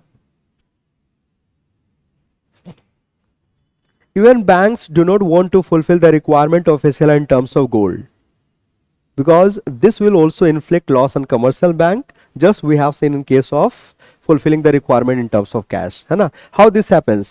Look, fulfilling the requirement of gold means what? Fulfilling the requirement of SLR in terms of gold means what? It means that banks will purchase gold using 18% of their total deposits, है ना। 18% of banks total deposits will be invested by banks on the purchase of gold, right? So you spend the money on the purchase of gold, which is a physical asset, है ना। It is a physical assets that's going to yield no income at all on regular basis, है ना। आपने gold खरीद कर रख लिया, will that give you any income on regular basis? Will that give you any income? बोलिए, क्या income मिलेगा बैंक को? बैंक ने गोल्ड खरीद कर रख लिया है, will that gold give regular income to commercial bank? No. कहां से इनकम देगा? बैंक को कोई ब्याज मिल रहा क्या उस पर? नहीं ब्याज मिल रहा, but banks will have to give interest to depositors from whom banks have accepted this money. Are you getting my point? And the prices of gold keeps on fluctuating in international market and national market, and if prices plummets, then assets of commercial bank will get eroded. So there is additional risk here, and that is the reasons banks usually do not want to fulfill the requirement in terms of gold. So only option left with commercial bank is to fulfill the requirement of SLR in terms of GSP, है ना। Banks अपने requirement को, SLR के requirement को किस में fulfil करेगा? GSP. तो now we'll see what we mean by GSP and why banks wants to fulfill its requirement of SLR in terms of GSP, right? Here they do not want to fulfill in terms of cash or gold, because both of the situation will inflict loss on them. But here when they fulfill the requirement of SLR in terms of GSP, this is not going to inflict any loss on commercial bank, and that could be one of the reasons why bank basically जो banks होते हैं ना, वो अपने SLR का requirement को GSP पे invest करके फुलफिल करते हैं। हमने आपको बताया कि why banks do not want to have cash or gold to fulfill the requirement of SLR, right?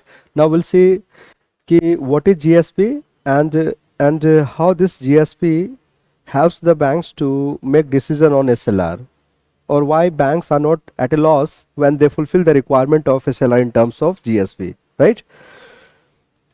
So basically, just like individuals,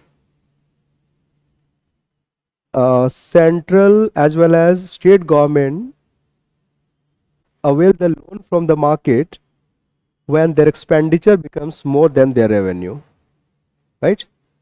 In this particular financial year, we have seen that the government expenditure is to the extent of 39 lakh crore rupees. This is the estimate on expenditure for this particular year, right? And the government revenue estimated is 23 lakh crore rupees. So there is a deficit in government budget to the extent of 16 lakh crore rupees. That means the government expenditure is more than its revenue to the extent of 16 lakh crore rupees. So how the government will manage this situation? The government will have to avail loan or credit from the market, right? And how does government take the loan? Government take the loan by selling its GSP, right? By selling its GSP, government take the loan from the market. So what is GSP? This is nothing but the instruments by which the government avail the loan from the market. So please write it down. GSP is the instrument.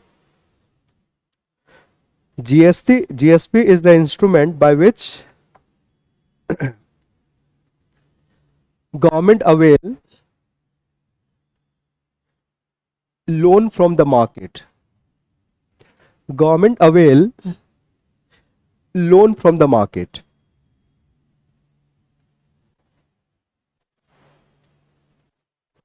So basically GSP is what? GSP is debt instrument.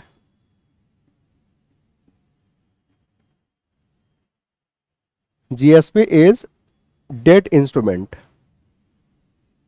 It allows government to raise loan from the market.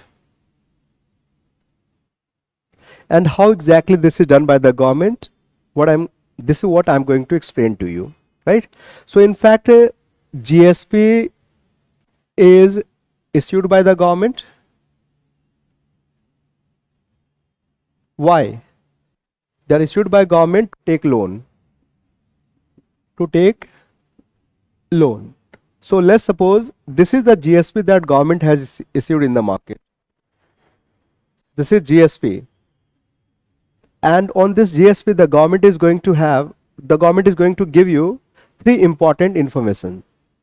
The first is the price of GSP. What is the price of GSP? So let's suppose the price of this GSP per unit is 50,000 rupees. If you make purchase of this GSP, you'll have to pay 50,000 rupees, right?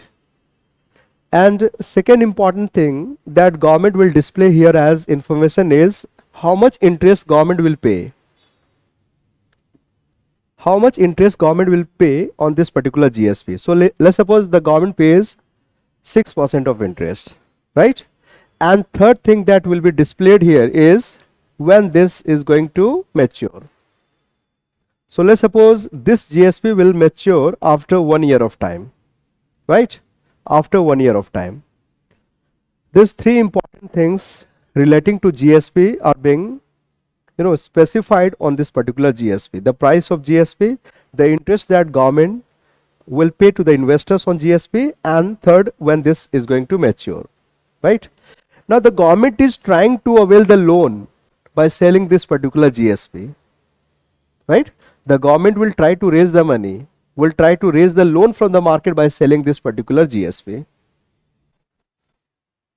So let us suppose that we all have 50,000 rupees in surplus that we can keep either with the bank or we can make purchase of GSP using this money. We have two options. Let's suppose, we can keep this money with the bank or we can make investment on the purchase of GSP.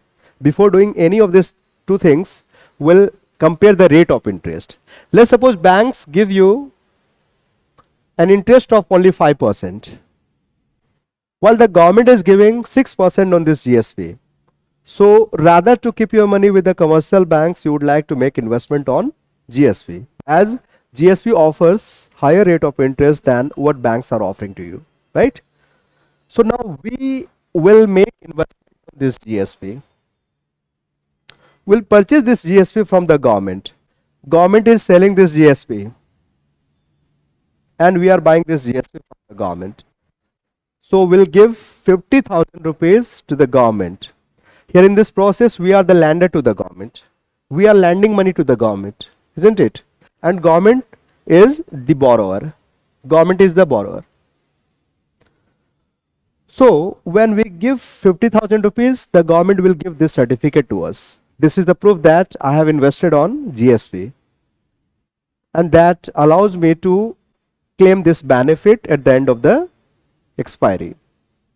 And at the end of 1 year, the government will return this money, 50,000 plus 6% of interest, right?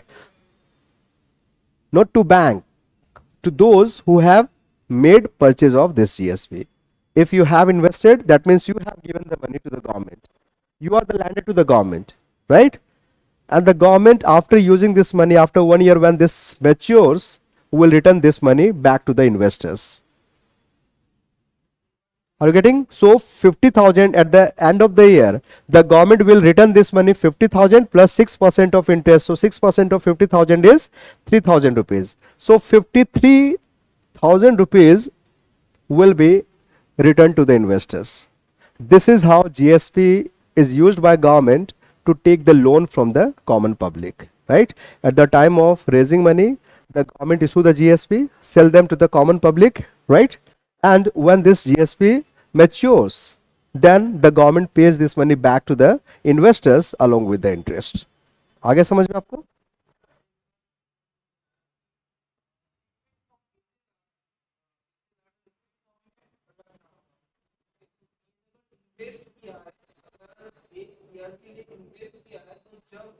वो liquid है, banks can sell them anytime.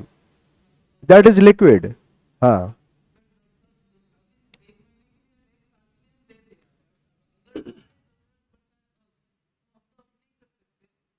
नहीं कर सकते. 18% आपका block है.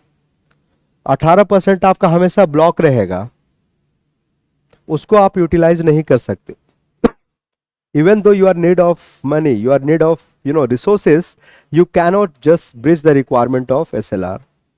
Yes, you can raise money from other sources, being the bank. You can avail the loan from Reserve Bank of India, but you cannot just, break this requirement of SLR. This is what you have to maintain all the time in liquid form, right? वो money आपका block रहेगा. Total deposits का 18% को आप कभी भी business purpose के लिए यूज नहीं कर सकते, उसको लिक्विड में आपको रखना ही है. हाँ, तो आप बिजनेस कर रहे हैं ना, आपके बिजनेस में जो है रिस्क है, बहुत ज्यादा रिस्क है, लोगों के पैसे आप यूज कर रहे हैं, तो 18% जो है लिक्विड हमेशा आपके पास होना चाहिए. क्यों होना चाहिए मैं अभी आपको थोड़ी देर में बताऊंगा. But the thing is that you cannot use this 18% of your total deposits that you hold in liquid form for your business purposes. Is that clear? ठीक है. SLR यूज कब होगा मैं बताऊंगा आपको. अभी यहाँ पे देखिए, मैं आपको प्रोसेस बता रहा हूँ कि how this money is raised by the government using the SLR, right? Generally government when in need of money, in need of loan, issue the GSP, right? And sell them to the public. Public invest them, and after the maturity of GSP, they get their money back from the government along with the interest. This is how the lending and borrowing of money take place between the public and the government, right? But it's not compulsory on us to make investment on GSP, right? It's not compulsory. We can either keep our money with the banks or make investment somewhere else. It's not compulsory at all that we have to make investment on GSP, but it's compulsory for commercial banks, because commercial banks have to fulfill the requirement of SLR that they do not want to do in terms of cash and gold. So the only option they are left with is to make investment on GSP, right? So banks usually make investment on GSP in order to fulfill the requirement of SLR, right? And the minimum SLR banks have to have with them is 18% of their total deposits. right? 18% of total deposits have to be invested on government security paper. They can invest more than that, but not less than that. If they invest less than that, that means there is a breach or violation of SLR, for which banks will have to pay the heavy interest to the, heavy penalty to the Reserve Bank of India, right? And that is the reason we define SLR in yet another way. Like I told you that SLR is that percentage of total deposits that banks have to have with themselves only in liquid form. This is the first definition. Second definition is that SLR is that percentage of banks total deposit that they necessarily invest on GSP, right? SLR is that percentage of total deposits that banks invest on GSP. So how much banks invest on GSP? Minimum 18% of their total deposits. They can invest more than that, but not less than that. Otherwise, there would be violation of SLR norms, for which banks will have to pay penalty to Reserve Bank of India. Are you getting this point? So cash is liquid. This is the most liquid form of money. You know what we mean by liquid in economics? Liquid means economics what?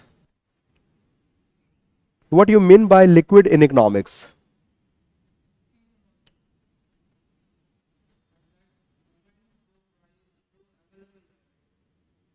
Available to everything is available. Even this duster, this marker, this projector, everything is available. Liquid is something that you can easily convert into goods and services. Liquid is something that you can easily convert into goods and services. Like cash is liquid because you can convert this cash into goods and services. Gold is also liquid, right? Gold is also liquid because gold can be converted into other goods and services. But gold is not as liquid as cash.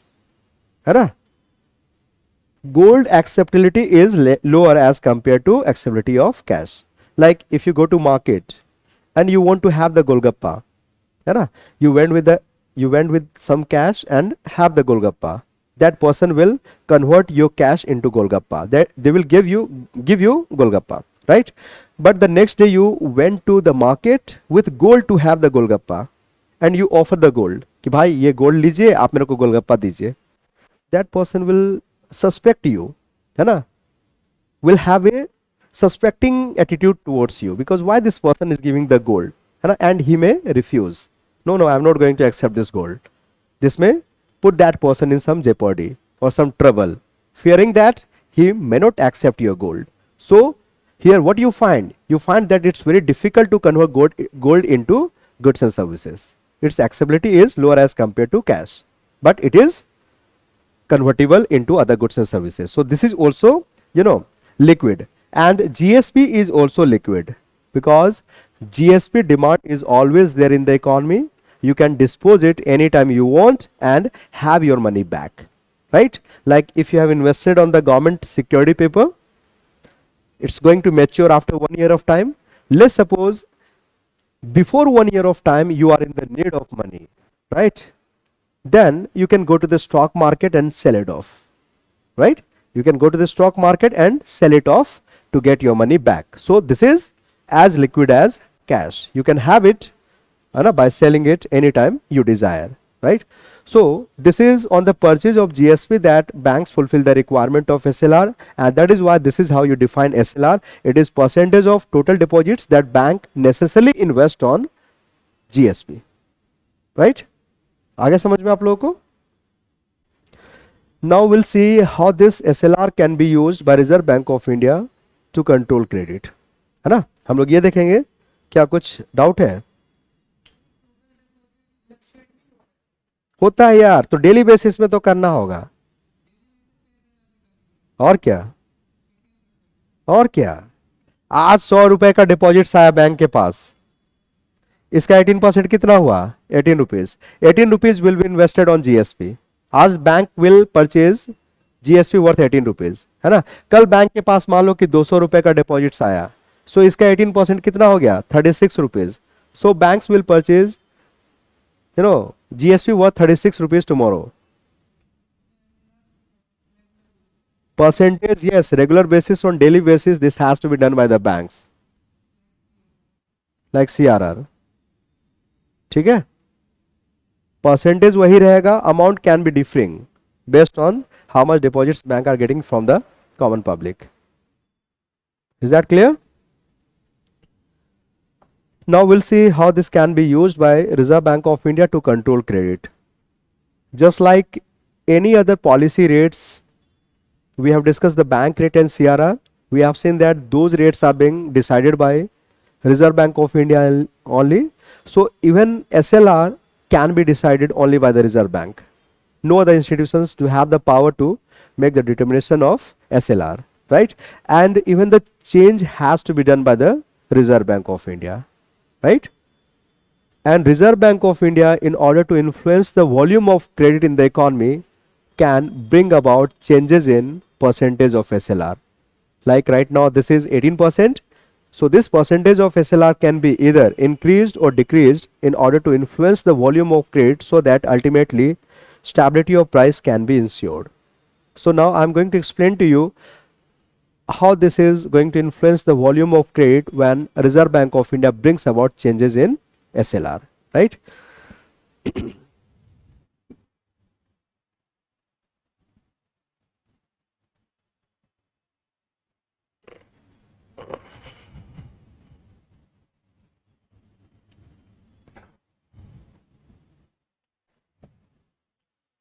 Look, let's suppose bank's CRR is 3%, and SLR is 18%, 18%. And bank's total deposits is 100 rupees, 100 rupees. So banks will have to fulfill the requirement of CRR, will transfer 3 rupees to the account of RBI, and then will fulfill the requirement of SLR, will make investment of 18% of total deposits on the purchase of GSP, है ना. So 18% of total deposits, 18 rupees will be with Reserve Bank of India all the time. It could be in terms of cash, or in terms of gold, or in terms of GSP. It will remain with bank all the time, that banks cannot use as credit in the economy, right? So how much this bank is left with? 3 went to the Reserve Bank of India, 18 went to the bank's custody in liquid form. So this bank is left with only 79 rupees that it will give as loan or credit in the economy. 79 rupees, right? So when it accepts a deposit of 100, it can create a credit of 79 rupees. Now let's suppose RBI decides to increase CRR. No, sorry. RBI decides to increase SLR. While CRR is being held constant, you can see CRR is being held constant. RBI decides to increase SLR from 18% to 20%, right? So when this new situation will come up in the economy, now if bank's total deposit is 100 rupees,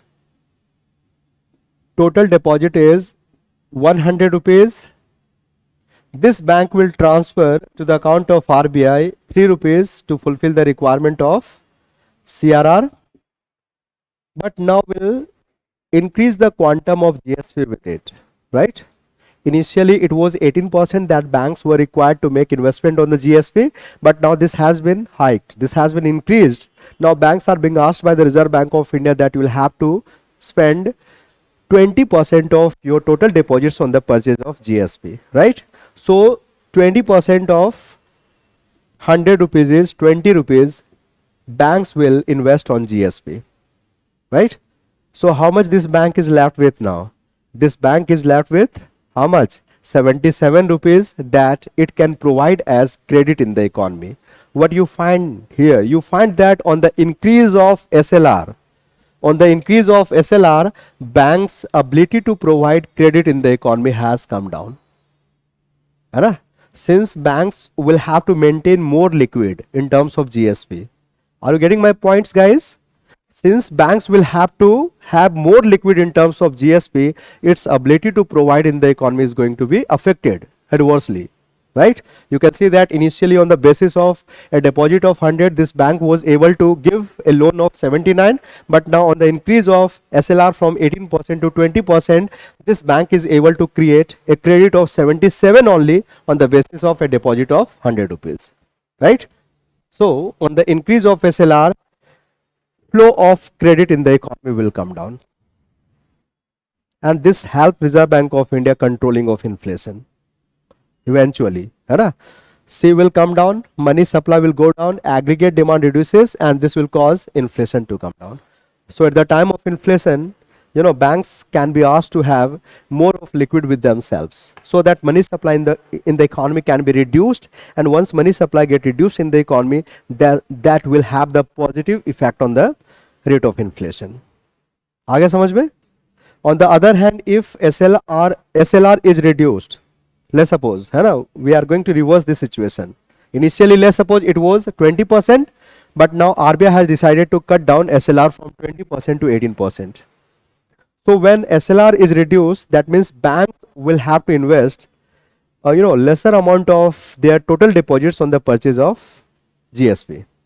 So it's going to free up some more resources with commercial banks, and those freed up resources can be used as loan in the economy. So volume of trade will increase, so will money supply, aggregate demand and price, and this increase in demand and price is going to incentivize our producers. Unemployment in the economy will come down, our productions will increase, will get out of the situation of economic slowdown. This is how at the time of deflationary phase, the SLR is reduced by the central bank. While dealing with the situation of inflation, SLR has to be increased by it. ठीक है? समझ में आया बच्चा? आप लोग को ये थोड़ा सा टेक्निकल है, लेकिन वर्कआउट करोगे, घर में पढ़ोगे तो अच्छे तरीके से समझ में आएगा. देखिए, किसी ने पैसे विड्रॉ किया है, क्या किया, इससे एसएलआर पे कोई फर्क नहीं पड़ेगा. एसएलआर टोटल डिपॉजिट्स के ऊपर बनता है कि आज कितना नया डिपॉजिट्स आया, उस पे देखा जाएगा. तो आप विड्रॉल अमाउंट को आप छोड़ दीजिए यहाँ पे.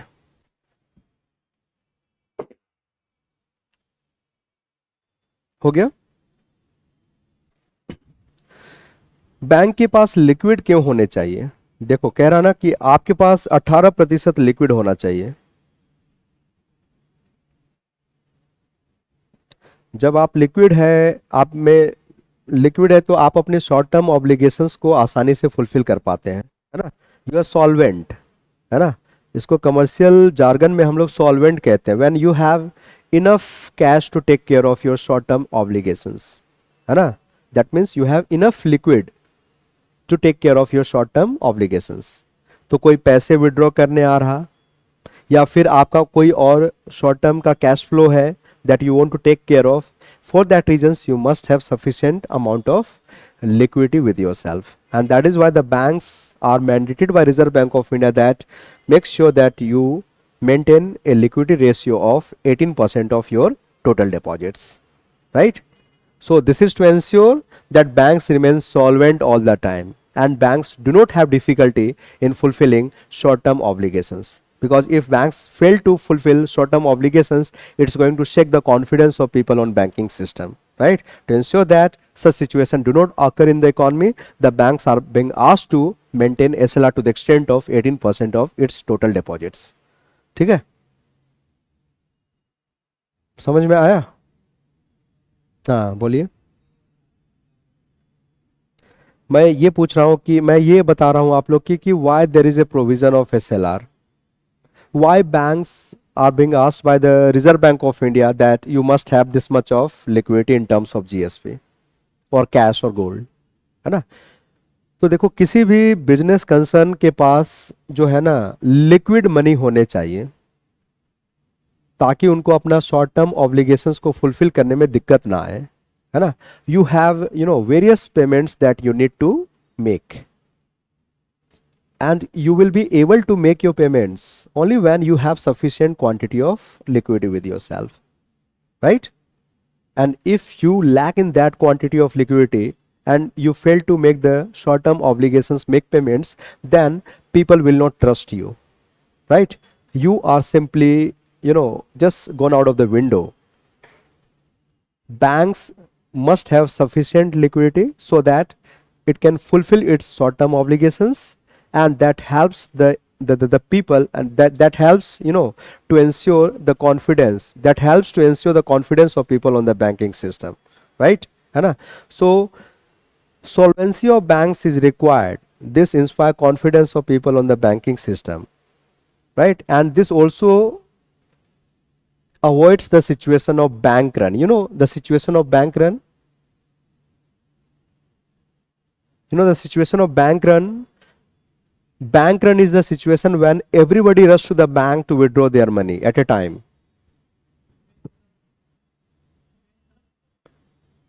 Bank run, RUN, bank run. Yes, bank run is the situation when everyone in the economy go to the bank to withdraw their money en masse. सब लोग हम लोग पूरा बैंक को जाते एक साथ और अपने पैसे निकालने की कोशिश करेंगे, and that leads to the failure of the bank, क्योंकि बैंक हमें पैसे नहीं दे पाएगी। बैंक ने हमारे पैसे को ऑलरेडी क्या है, किसी अन्य को उधार में दे दिया है ना। तो अगर हम लोग सभी लोग एक साथ विड्रॉ करने चले जाए, will bank be able to fulfil this obligations? No, है ना।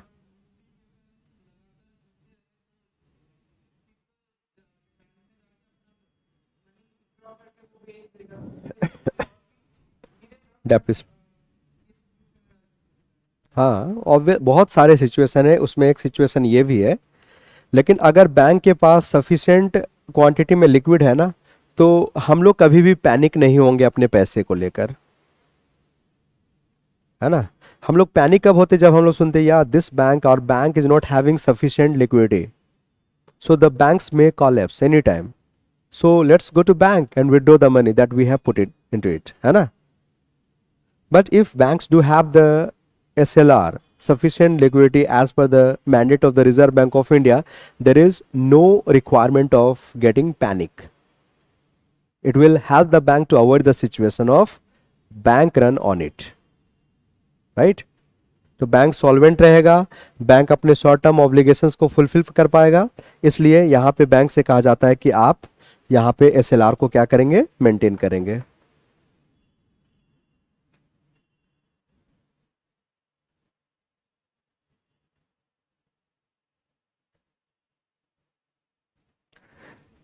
अरे आप लोग फिर हमेशा विड्रॉ की पूछ रहे हो। मैं बार बार आपसे कह रहा हूं कि आप विड्रॉ को छोड़ दीजिए। कितना न्यू डिपॉजिट्स आया है आप उसको देखिए। At the end of the day आप काउंट करेंगे कि how much is the new deposits that today banks have accepted from people in terms of demand deposits and time deposits, right. उसका 18% जो है bank will invest on the purchase of SLR, ठीक है। So now we'll see the difference between CRR and SLR. Please write it down. Difference between CRR and SLR. Difference between CRR and SLR. On the left hand side CRR लिखिए, and on your right hand side SLR. We'll see the difference between these two requirements that banks are subject to. Look, banks will have to fulfill the two reserve requirement, one in terms of CRR and another in terms of SLR. while the percentage of CRR has to be held with whom? RBI. The percentage of SLR has to be held by banks with themselves only. This is the first difference, right? Please write it down. Percentage of CRR has to be held with the RBI. Percentage of CRR has to be held with the RBI. Percentage of CRR has to be held with the RBI. Percentage of SLR has to be held by commercial banks.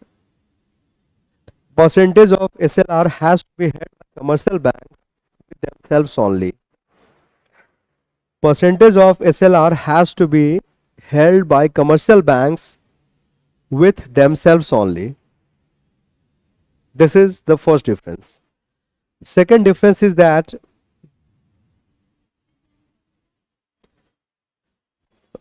by commercial banks with themselves only.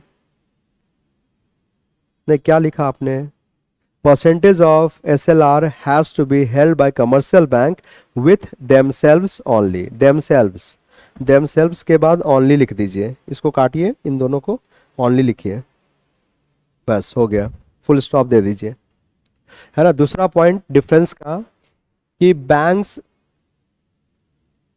banks can fulfill the requirement of CRR in cash only. Banks can fulfill the requirement of CRR in cash only. Banks can fulfill the requirement of CRR in cash only, while the requirement of SLR can be fulfilled, while the requirement of SLR can be fulfilled in terms of cash, gold and GSP, while the requirement of SLR can be fulfilled in terms of cash, gold and GSP. You got this point? है ना? So banks will transfer only cash to the account of RBI while fulfilling the requirement of CRR. But SLR can be fulfilled in three different ways in terms of cash, gold and GSP, right? Third difference is that banks do not get interest on CRR deposits. Banks do not get interest on CRR deposits. Banks do not get interest on CRR deposits. While banks can get the interest on SLR,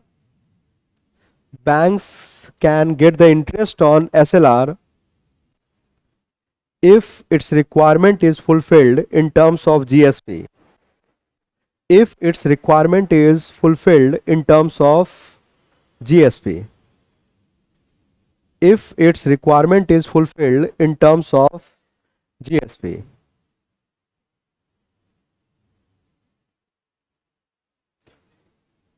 If its requirement is fulfilled in terms of GSP. You know, the first 2 point is pretty much clear to all of you, है ना? The third point is that we have seen that banks do not get any interest on CRR deposits, but banks may earn interest on SLR provided SLR requirement is fulfilled in terms of GSP, right? Because what happens here on GSP, banks will get the interest from the government side. Are getting my point or not? Banks usually fulfill the requirement of SLR by making investment on GSP, right? Banks make purchase of GSP, and when they make purchase of GSP, they get the byaj, they get the interest from the government at the time of maturity, right? And a part of that interest can be given back to depositors, and that, you know, protect the banks from having any loss, है ना? हम लोग ये देख चुके हैं. आ रहा समझ में आपको? तो अगर यहाँ पे SLR का रिक्वायरमेंट को जीएसपी में फुलफिल किया जाएगा तो बैंक्स को इंटरेस्ट कमाने का मौका मिलता है, while banks do not get any interest on their CRR deposits, right? And the last point of difference is that there is no lower and upper limit of CRR. There is no lower and upper limit of CRR. Lower and upper limit of CRR. In case of SLR, no lower limit, but upper limit is 40% of total deposit. No lower limit in case of SLR, but upper limit is 40% of 40. नीचे भी जा सकता, वो कोई lower limit नहीं है ना. Upper limit is 40% of total deposits, 40% of total deposits. यानी reserve bank of India can increase SLR maximum to 40% of the total deposits. Right now it is only 18% of total deposits. It can be increased maximum to 40% of total deposits, while the lower limit could be anything, है ना. ये 18% से कम भी हो सकता है, 0% पे भी हो सकता है. In case of CRR there is neither lower nor upper limit, right? So these were the points of difference between the SLR and CRR.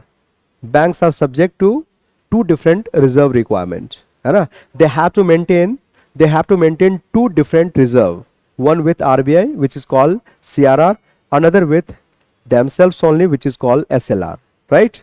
And the reserve that they maintain with themselves which is called SLR has to be maintained in liquid form. It could be in terms of cash, gold or GSP. Usually banks fulfill the requirement of SLR in terms of GSP, but CRR has to be transferred to the account of Reserve Bank of India only in terms of cash, right? And it's only after fulfilling these two requirements of reserve that banks can use leftover amount to provide credit in the economy. And when these 2% CRR and SLR are changed by Reserve Bank of India, that either increases or reduces the ability of commercial bank to provide credit in the economy. Like if CRR and SLR are increased by Reserve Bank of India, they will have to have more reserve with themselves, and that's going to lower the lending capacity of commercial bank, bringing down the volume of credit in the economy. On the other hand, if SLR and CRR are brought down by Reserve Bank of India, if their rates are cut down by Reserve Bank of India, this is going to free up more resources with the hands of commercial bank, so volume of credit in the economy will increase. So what is being done by Reserve Bank of India, whether it increases the CRR and SLR or decreases the CRR SLR, it depends whether we have the situation of inflation or deflation. At the time of inflation, these rates needs to be increased. At the time of deflation or recession, these rates needs to be reduced by the central bank to bring about stability in the price of the commodity, right? आगे समझ में आप लोगों को ये है. कुछ पूछना है? यस, हाँ.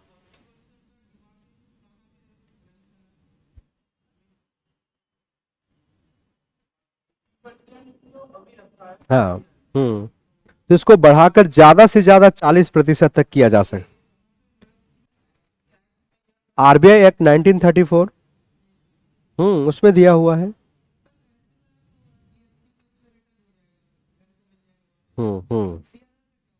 सीआरआर पड़ा हुआ है वहीं पे, इस वो आरबीआई के पास रहेगा. इसलिए तो आरबीआई को हम लोग रिजर्व बैंक कहते हैं. नहीं, इसलिए तो आरबीआई को हम लोग रिजर्व बैंक कहते हैं ना. बैंक बिजनेस कर रही है यार, लोगों के पैसे को एक्सेप्ट कर रही है और उसको उधार में दे रही है. वहां से ब्याज खूब आ रहा बैंक को, उसी का एक हिस्सा लोगों को दिया जा रहा. लेकिन रिस्क भी है ना, इसलिए कहा जा रहा है कि जो डिपॉजिट्स आप एक्सेप्ट करें उसका 3% आप मेरे पास हमेशा रखेंगे.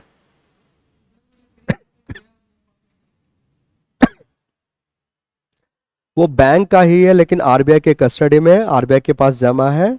Those money can be used by Reserve Bank of India to protect the banks from having any financial crisis, right? At the time of their collapse.